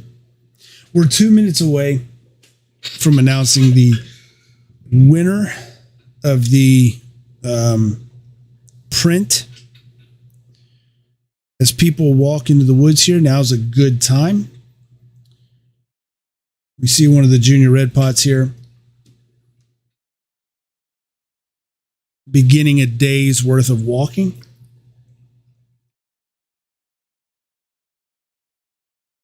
Junior red pots are never going to stop walking throughout the entire day. They are constantly going to be walking, working their way through the woods.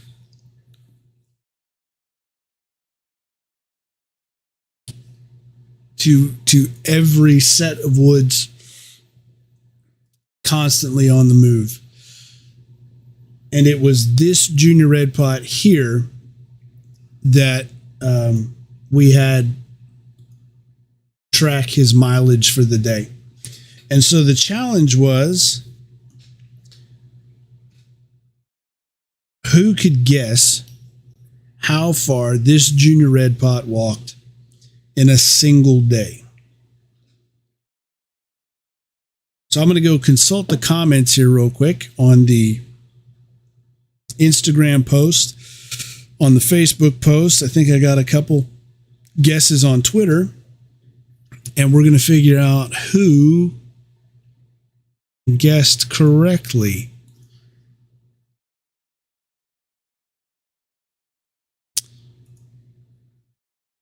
On Twitter, we've got guesses of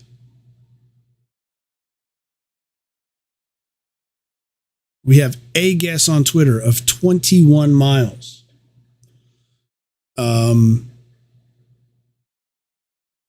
Not correct, but as we're going to find with a lot of these guesses, I'm really impressed with people's commitment to their class year, knowing that they are excluding themselves from winning by picking a number that is wrong, but at least they used their class year. Emily, class of 21, guessed 21 miles. No, that is not it. We have on the face space.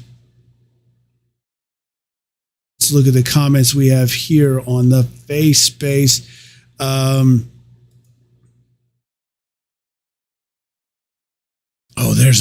There's more than a few there. We've got 12 miles, 8.21 miles from another member of the class of 21. Not it. 13.27 freedom units is the guess from one of our brown pots. 27.3 miles. Again, I'm very impressed with people's commitment to their class years. Good bull. 12.5, not it. 13 miles, not it. 14, no. 12.24, no. David Hawker, class of 98, of course, 98 miles. That's a little high. That's a little high for one weekend. No.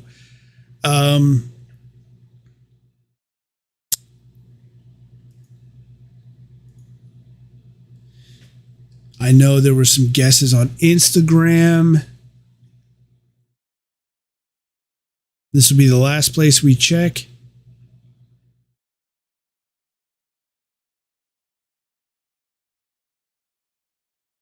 Oh, we got some last minute guesses on Instagram. Great. Let's see what we got here. We are not 12 miles. It is more than 12 miles.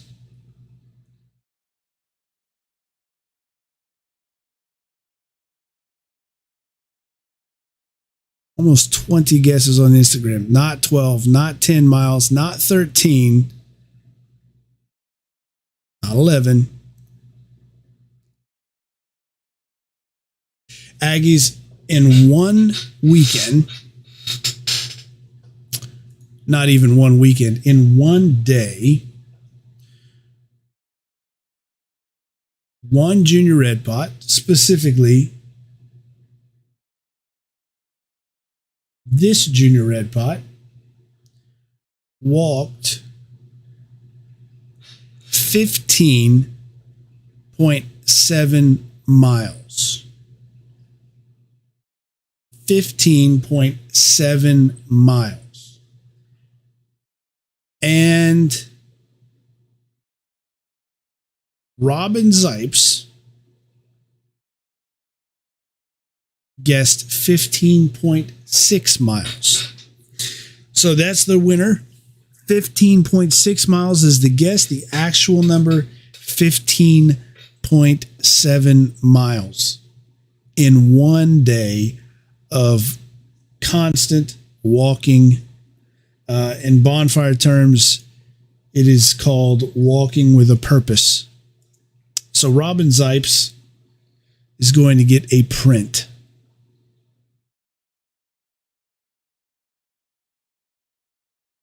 Let me congratulate Robin there on the thread where she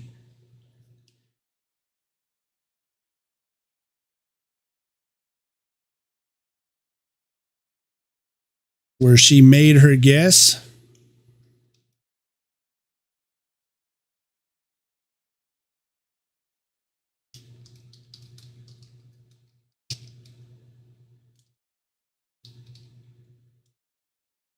But the print that Robin's going to get, real quick, we'll jump in and look at the print that we're going to do.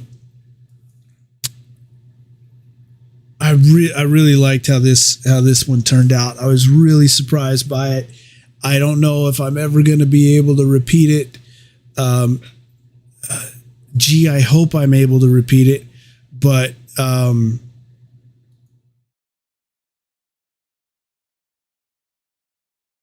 I just don't know if I can. It is going to be from Burn last year.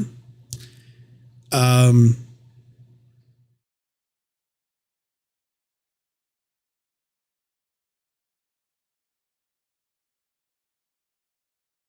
me find that print. This was, and again, this comes from your support.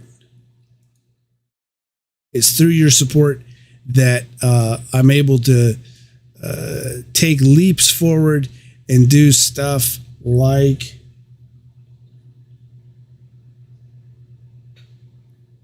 this.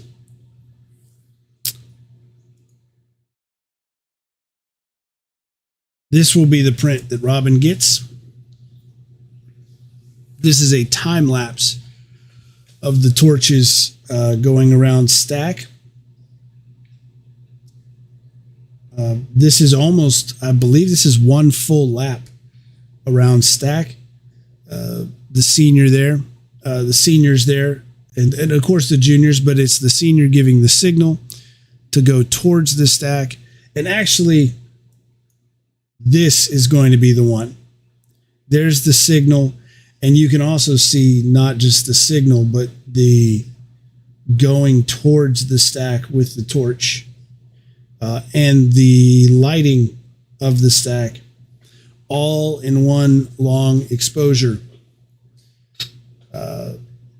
So that'll be the print that Robin wins. Congratulations, Robin. I already replied to the thread there just now. So we'll be in touch, and we will get you that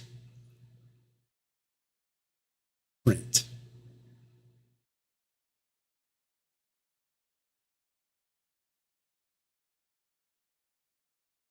Back to it.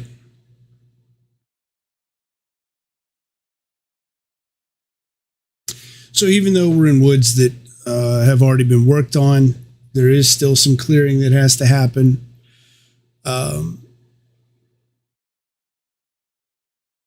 This is where you really apply things like a brush axe. The band with their brush axe there. The different tools of the trade.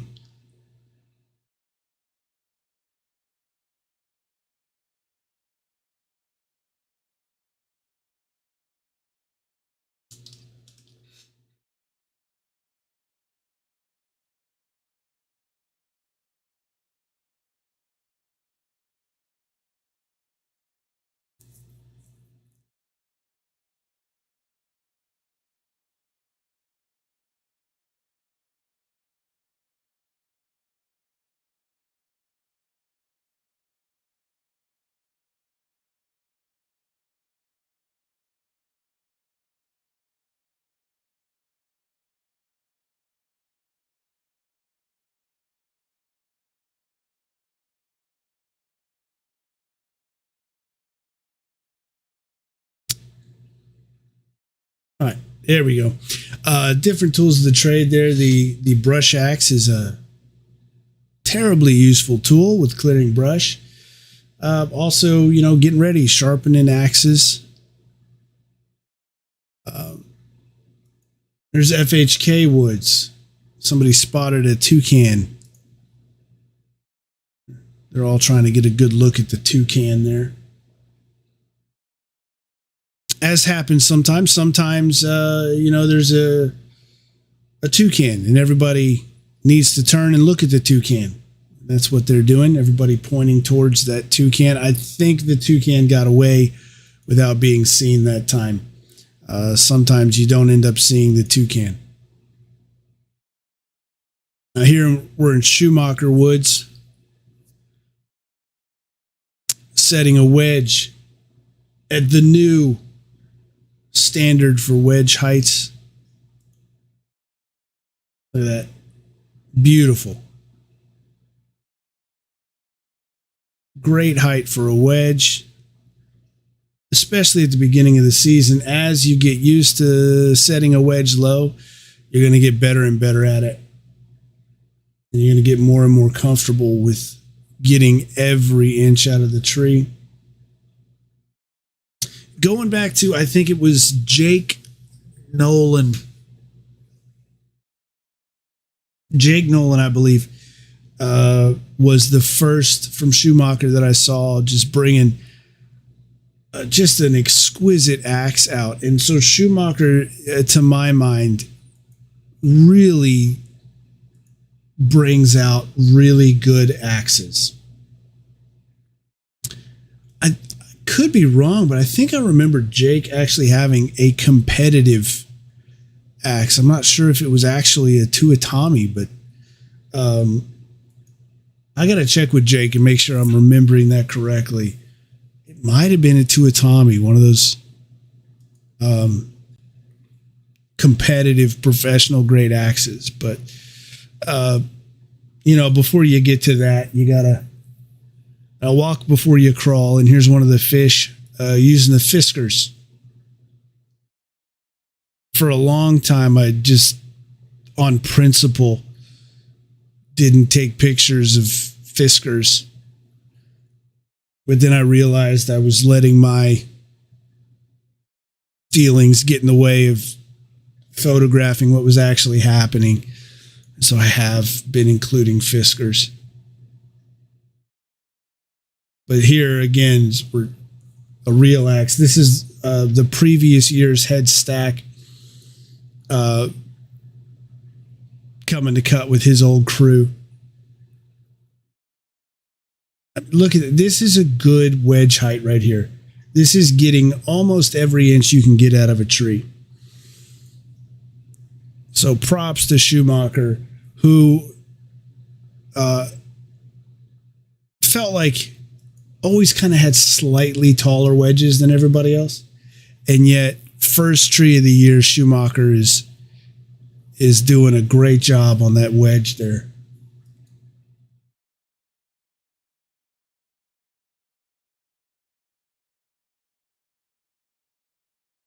Another fish, another Fiskars. Hart already in the process of moving things out. This is clearly dead. This is not going to go on stack. Bonfire doesn't use anything that's dead. Or, well, okay, of course, everything that's on Bonfire is dead. But Bonfire doesn't use anything that was not alive at the moment that it was cut down. So, you end up in the off season. It's motivating and it's nice that there are the offers out there of people motivated by Bonfire who want to give something to Bonfire, and they'll offer trees, a few trees at a time. Sometimes I've got a tree and it died. Do you want it? Or I got a tree and I cut it down a few months ago. Do you want it? Unfortunately, Bonfire, they're going to use things that they cut down, not just because that way every tree on the stack is something that you personally invested in turning into a log, but it's also out of keeping an eye on safety and making sure that you take and use trees that are, structurally sound, because they were alive until the moment that you changed that.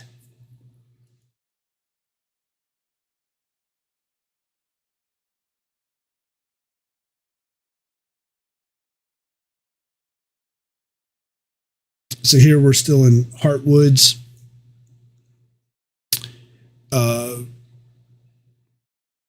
Like Schumacher, they very quickly got into it and moved from that front wedge to that back wedge very quickly. This is another example of, what I'm trying to get is yellow pot in the foreground, people cutting in the background. There's like 24 photos trying to get that. And we're going to end up landing on just one.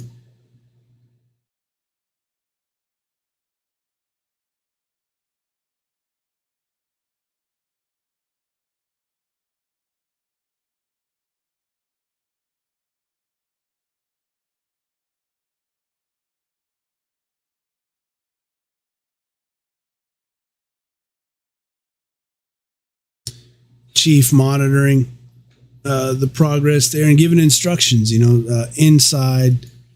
So when you're swinging on a tree, this is inside, this is outside.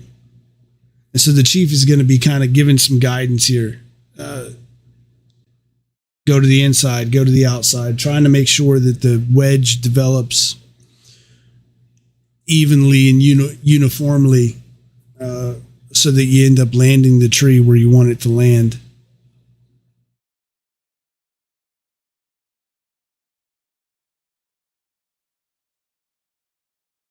And this individual ends up killing it. So they had him push through, back off when the tree starts to go.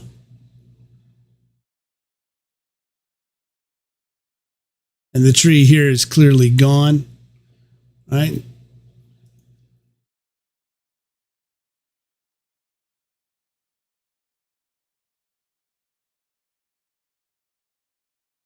The celebration there.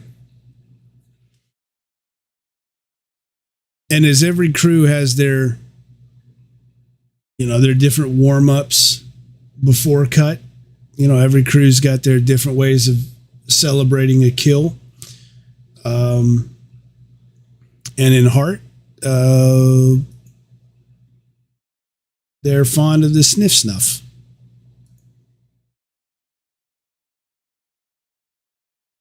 Which, I did more than my fair share as a student. And I just don't have the stomach for it anymore. I'm not a sniff snuff guy anymore. They did offer, and I politely declined because I just can't do it anymore. Sniff snuff. But there's something, the smell of sniff snuff to me, just, it does bring me back to Bonfire, because that's the only place I ever did it or would ever do it.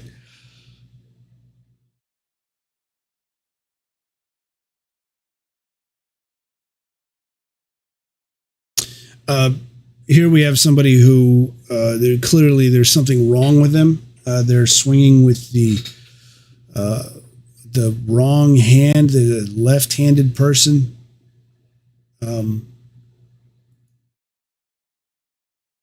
I'm kidding. That's supposedly okay.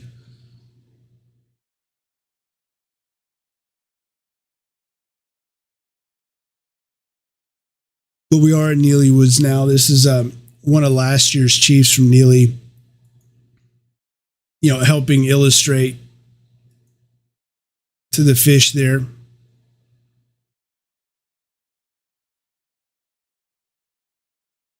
Just providing some some guidance there and an example. You see a lot of that on the first, at first cut.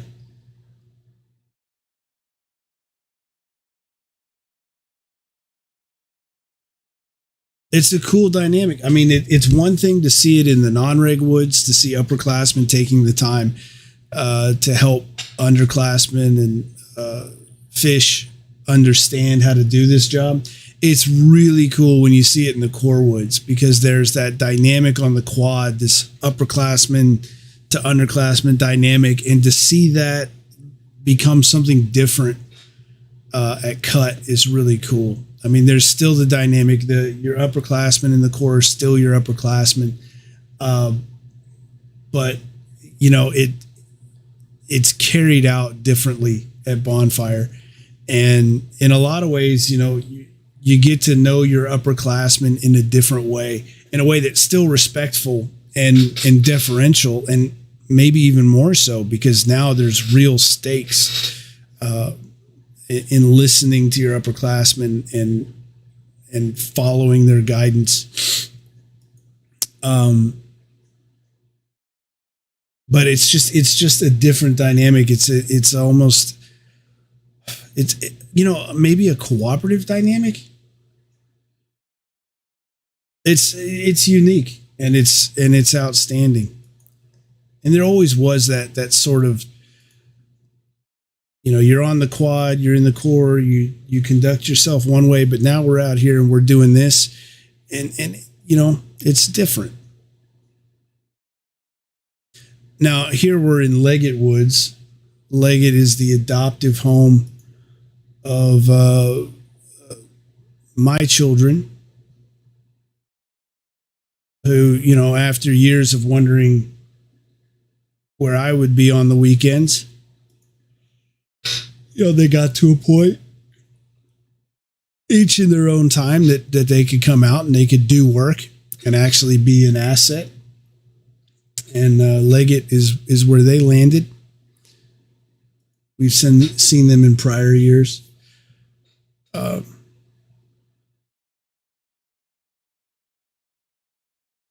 Now this was motivating for me.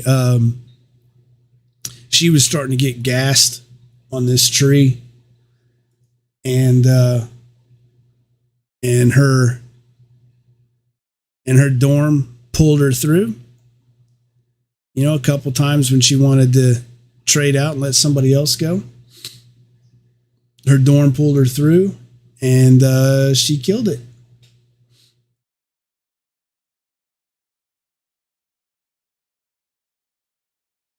This is the one I was after.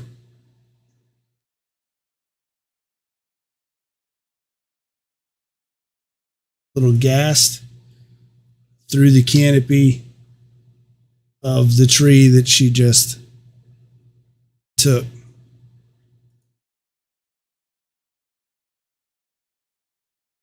And now we get to Leggett's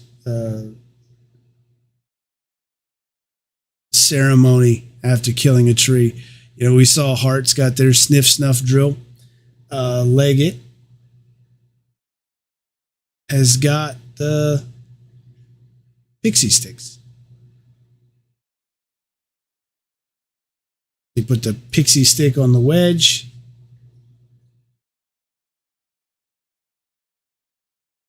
And then throw the L's, the Leggett ladies L's.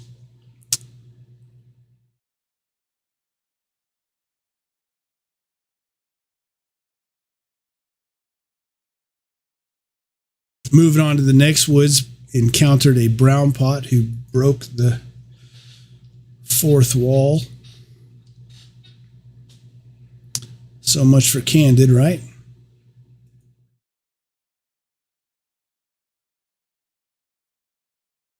I don't know if I was able to get through the reflections on this one.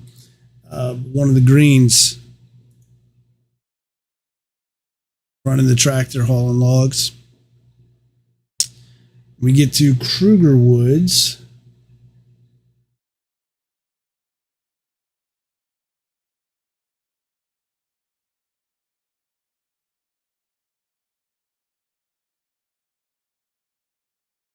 Chief setting the back wedge on this.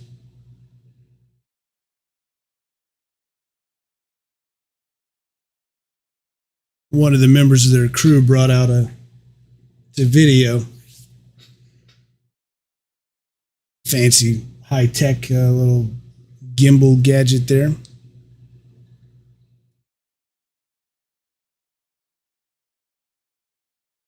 Me doing the oldest trick in the book at this point.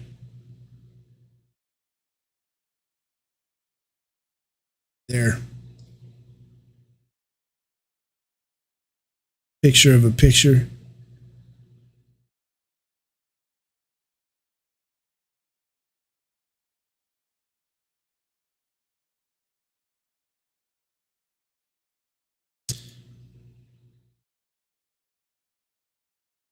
Somebody else's first kill, and now we get into Kruger's celebration of a first kill. They take your sleeve.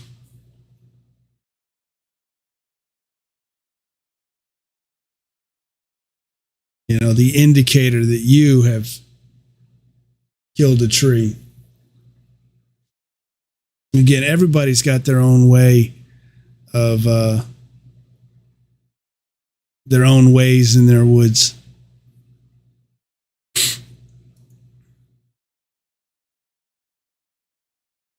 Now we move on to OC.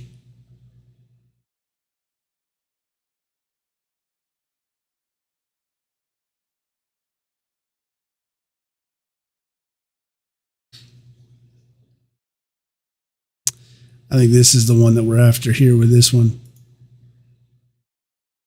There were more than a few in this series I was trying to get. But I think that first one that I stopped on there, I think that gets it here. Everybody waiting their turn. They get tight on it.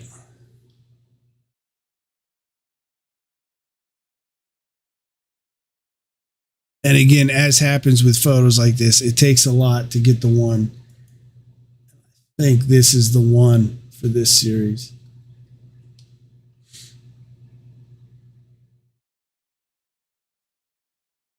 I believe. Yeah, just missed with this one. I think just missed with this one. Obviously, it's bouncing back. That's where all the chips are coming from. Maybe this is the one we'll use. Maybe on this one. So, you know, after going through all these, I'm going to go through these one last time for the final picks. But it's going to be one of those two that we just saw. Not that, just, you know, I don't like that one. That one's not going to work. This is one of those cases. I think there's like 30, 40 of these. Then we're going to walk away with one. This misses the mark a little bit.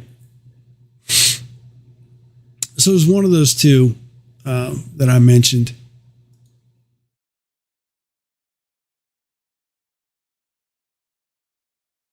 Now we're into...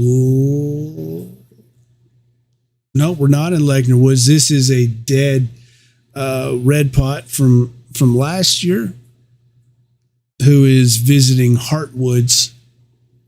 And now we're into Legner Woods.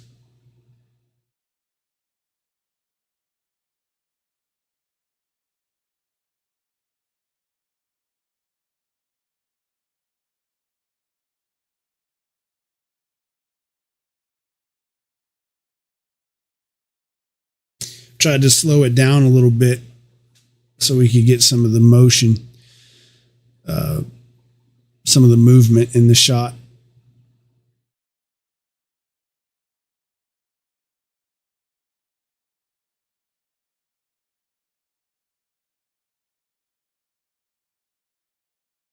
So here I moved through Legner Woods, and behind Legner's Woods was Schumacher Woods. And I stopped and did something I don't do very often anymore. It's not my job, and I'm going to use that as an excuse also because I'm out of shape. But I hadn't swung on a tree since 2020. I had surgery right before last year, so there was no way I was going to mess around last year with anything. And so I took my first swings in 2 years on this tree right here. And of course, I don't have any pictures of that. One of the perks of taking pictures is that you never have your picture taken. So now move on to the core woods and then moving one of the logs.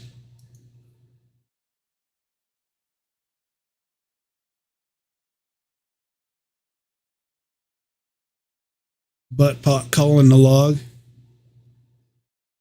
All of the outfits on it.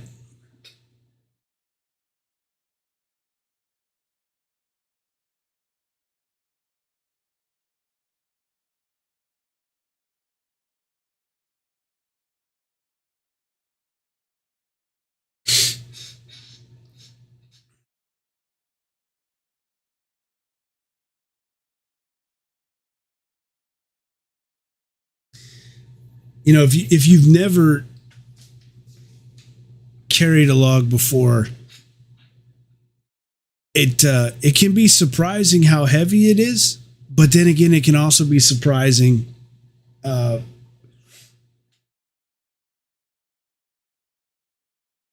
possible and reasonable it becomes to do, and not just do once, but do over and over and over again.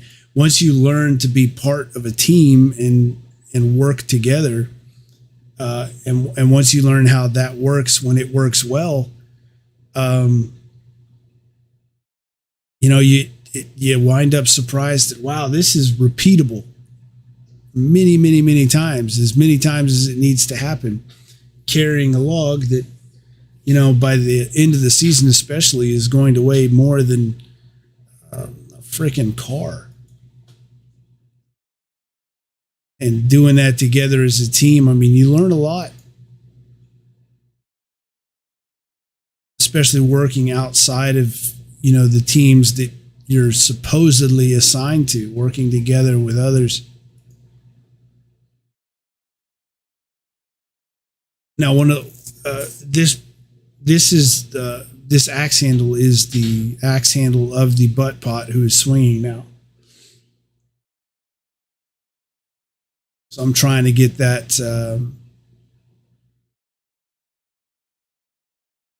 I'm trying to get that axe handle along with the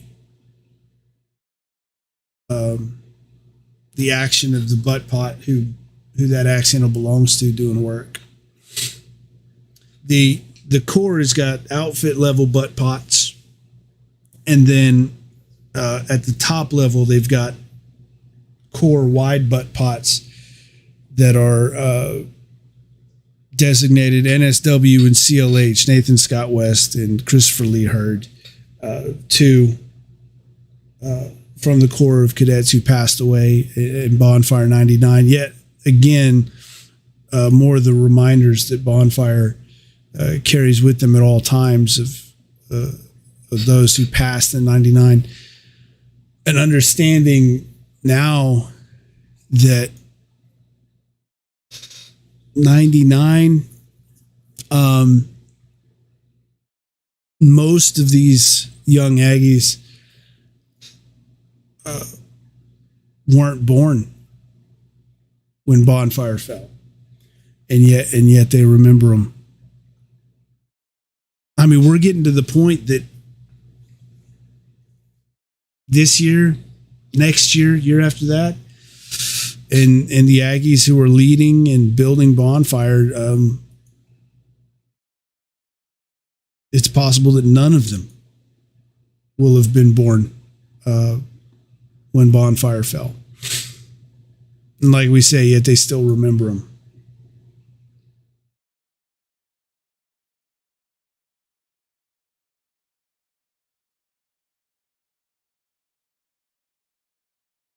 Everybody getting in their first swings of the year.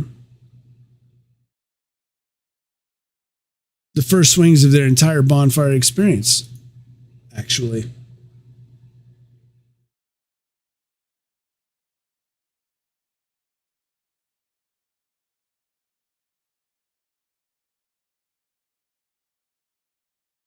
To be joined by a shameless non-reg.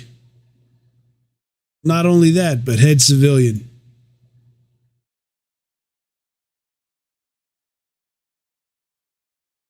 Coming in to participate with the Corps. Show them how the non-regs do it.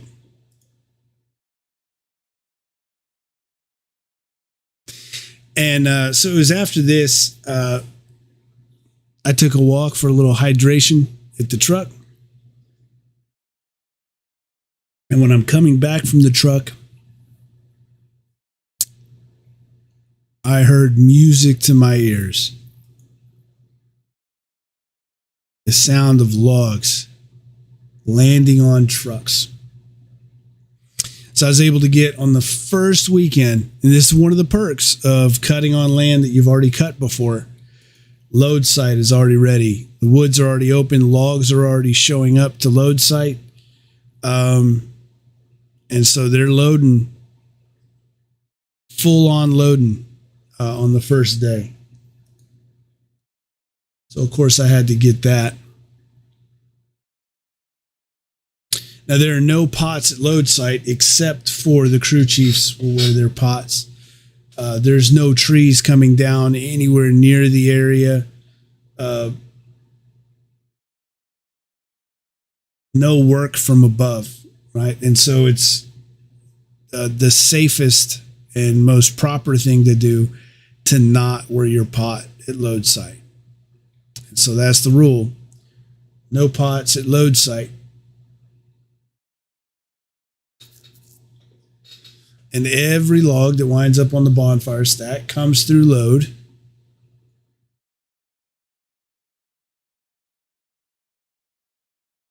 And you load the trucks in the way Aggies know how to load trucks. You throw entire trees at human beings standing on top of a truck, and those people are responsible for catching those logs with their hands and redirecting those logs back down onto the truck.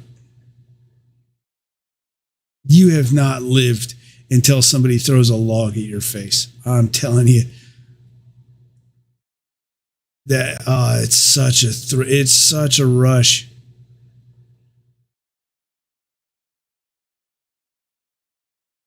I mean, loading a truck is motivational as hell. From the ground,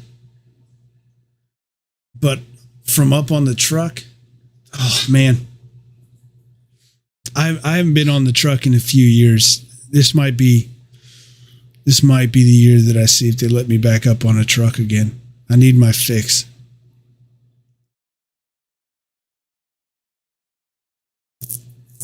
Yeah, 2 years ago. 2 years ago was the last time I was up on a truck.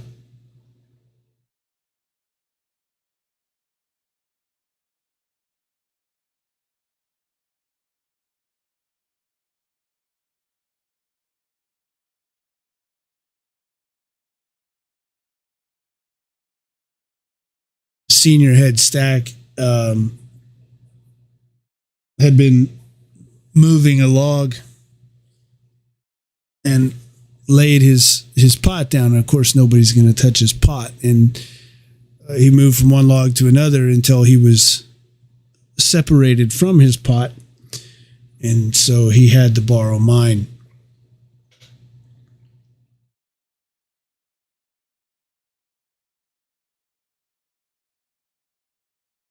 Might be 20 years since my pot was actually being carried around in an on-duty position.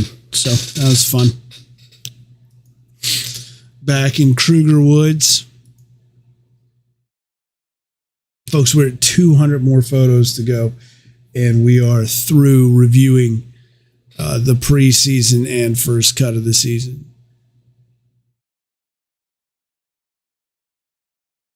And I don't know about you, but it's been a lot. Leggett, we're back in Leggett Woods, but this is a new woods for Leggett. Leggett had to relocate on the fly. They got into a wasp nest. So they moved Leggett to another set of woods. That was a former Walton chief swinging. And they were next to OC.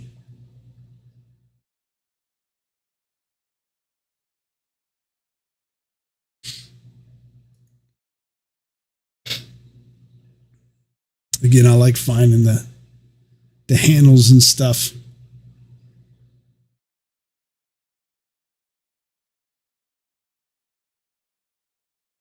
What you're seeing here is about the only adjustments I'll make to a photo. Maybe bring the exposure up or down. I try to stick to not messing with the photos too much. I mean, there's some where it's really frustrating if I stick to that, because I think, well, if I just tweak it a little bit more, I can get it where I want it. But I try not to do that because I want to make sure that if I make a mistake and it just doesn't work and I can't bring it back, well, then the next time that I'm out there, I'm going to do a better job of paying attention to what I'm doing and getting it right.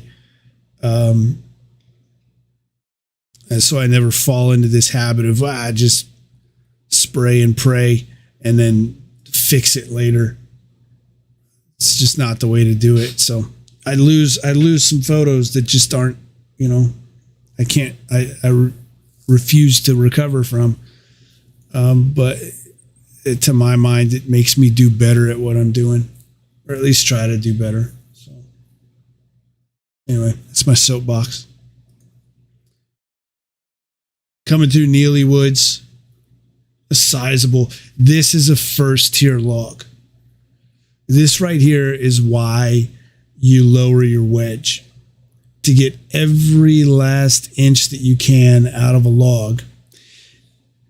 And then when you do that, it makes a tremendous difference, because there are so many years where if you set the wedges too high, that ends up making the difference between having 20, 30 first tier logs that are these 32-foot long logs, with every log touching the ground. The logs that are on the inside are 32-foot long. And you only get so many of those that are tall and straight for the inside of your stack. And in years past, if you're not careful, you lose so many logs. Even if you're 6, 7, 8 inches higher on your wedge, that 6, 7, 8 inches can end up being the difference between having 20 and 30 logs on the inside and only having 10. And this is just a great example of a first tier log.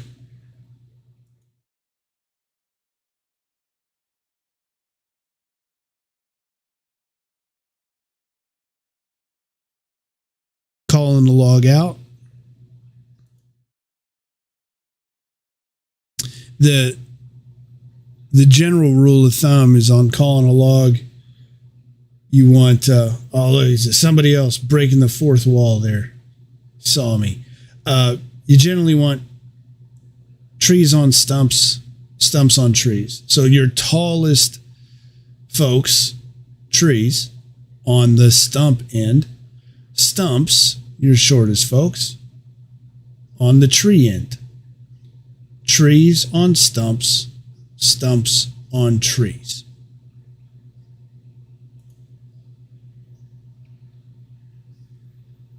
And that's a saying that goes back for forever.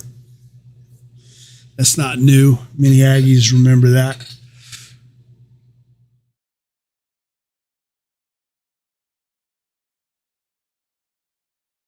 Now, at the end of the log, especially on logs this long, you're going to have a chief or a crew leader in the Corps. Of course, those are your butt pots. at the tail end of the log holding up an axe handle so that the person who's in the front calling the log out of the woods knows where the tail end of the log is, so that they can give their direction, ass end left, ass end right, and kind of weave the log out. And here again, here's another log in another set of woods. Walton taking a break from load to come in and help move logs out of the woods. But there you see the axe handle, so the chief who's calling the log can tell where the ass end of that log is. Now at this point, I told you Ace had been running around all day. And at this point, I hadn't actually seen Ace in an hour. And the tractor comes by, and then loping behind the tractor was Ace.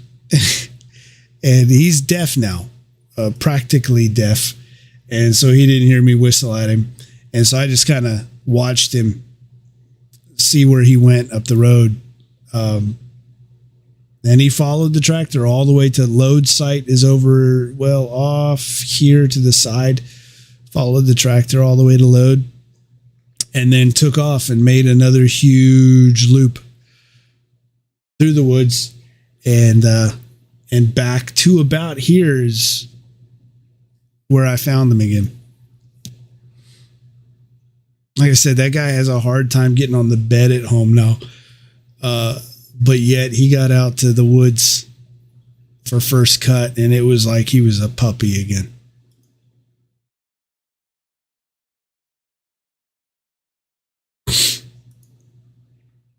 Now here the log is put back down. The terminology will be familiar to a lot of folks.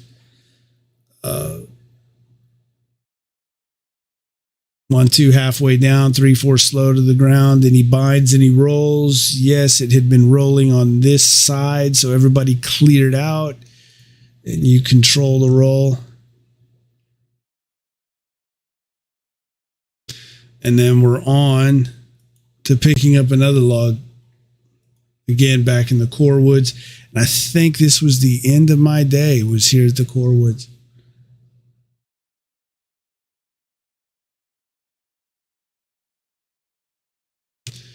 Cutting down trees is Modi, it really is. But and maybe this is the old Walton guy in me, where all we did was carry trees and then throw them onto trucks. But and I'm really fond of moving logs. It's such a team effort. Everybody equalized under logs like this. Everybody's on the same level. I really like moving logs. So you got the log brought to the skid. All good. Break it in Wildcat.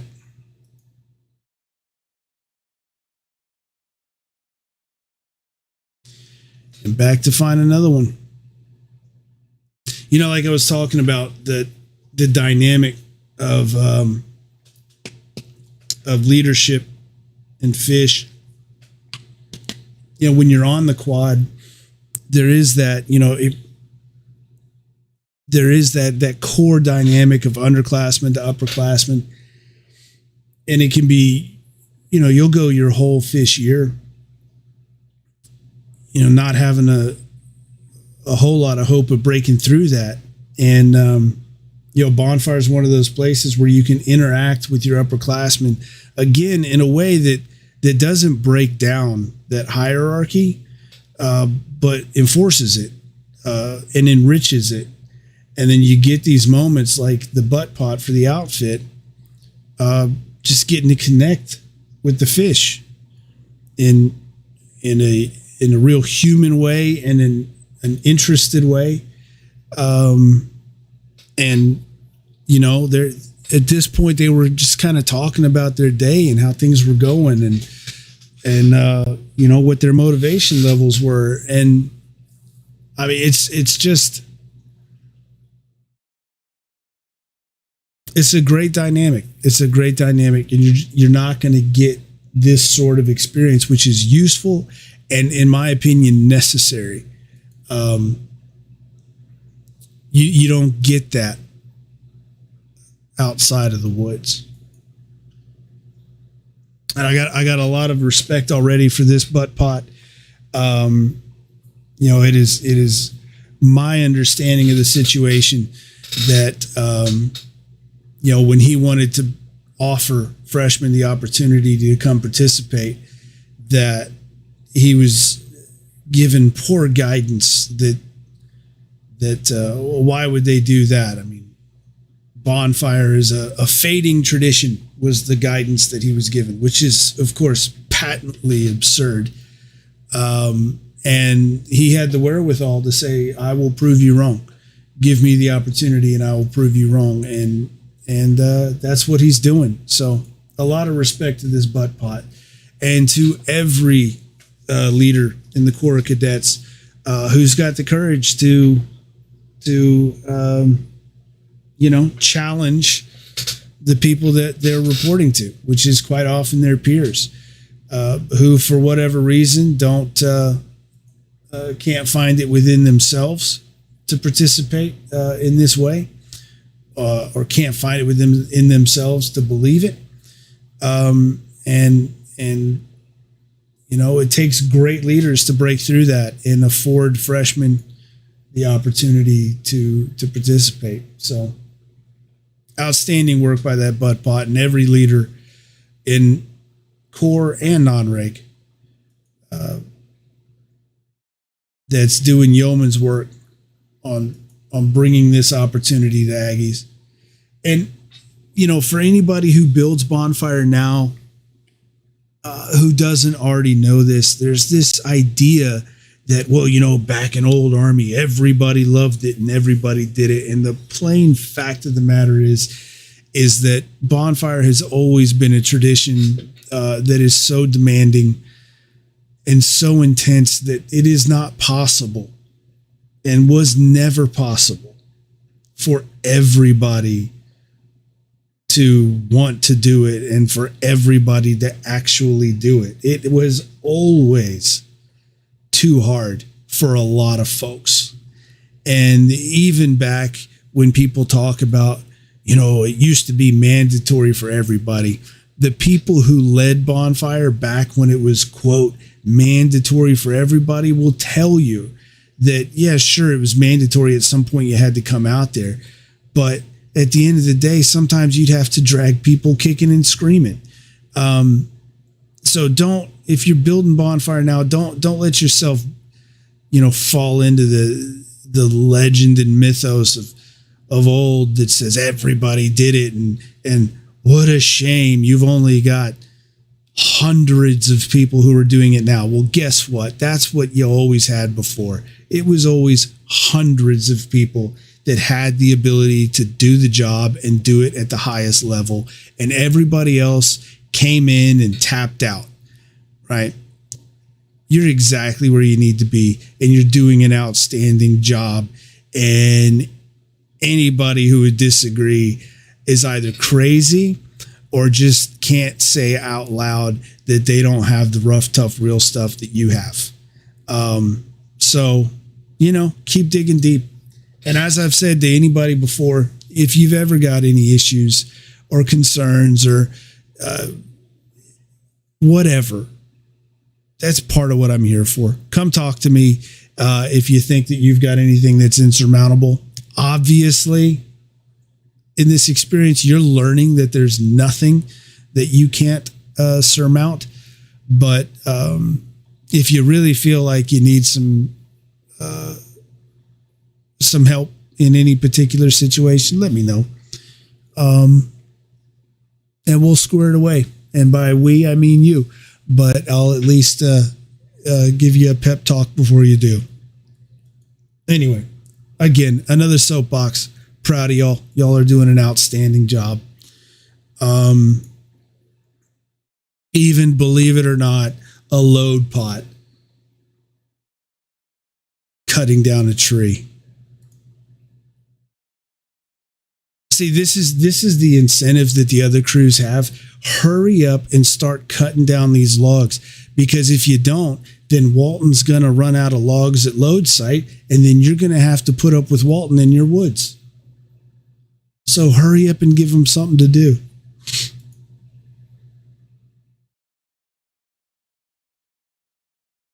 And the junior red pots will certainly give you the encouragement to get there so that they don't have to deal with Walton in your woods.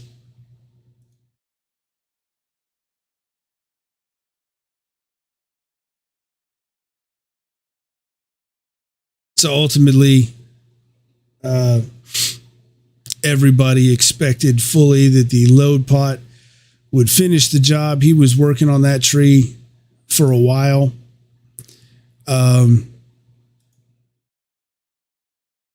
And there was certainly celebration. There we go. A little bit more moving logs again. Leggett calling out one of their logs. Like I said, I love Leggett's shirt. Leggett's shirts.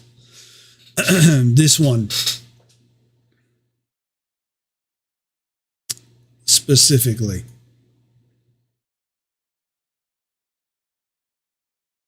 One day I need to find out how far back that goes. But it's a classic.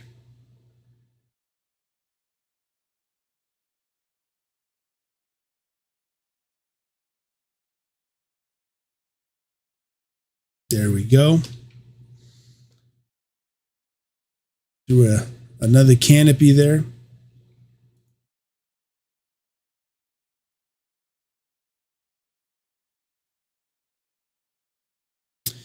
And we're getting to the end. Actually, yep, we are at the end, folks. Just a couple more.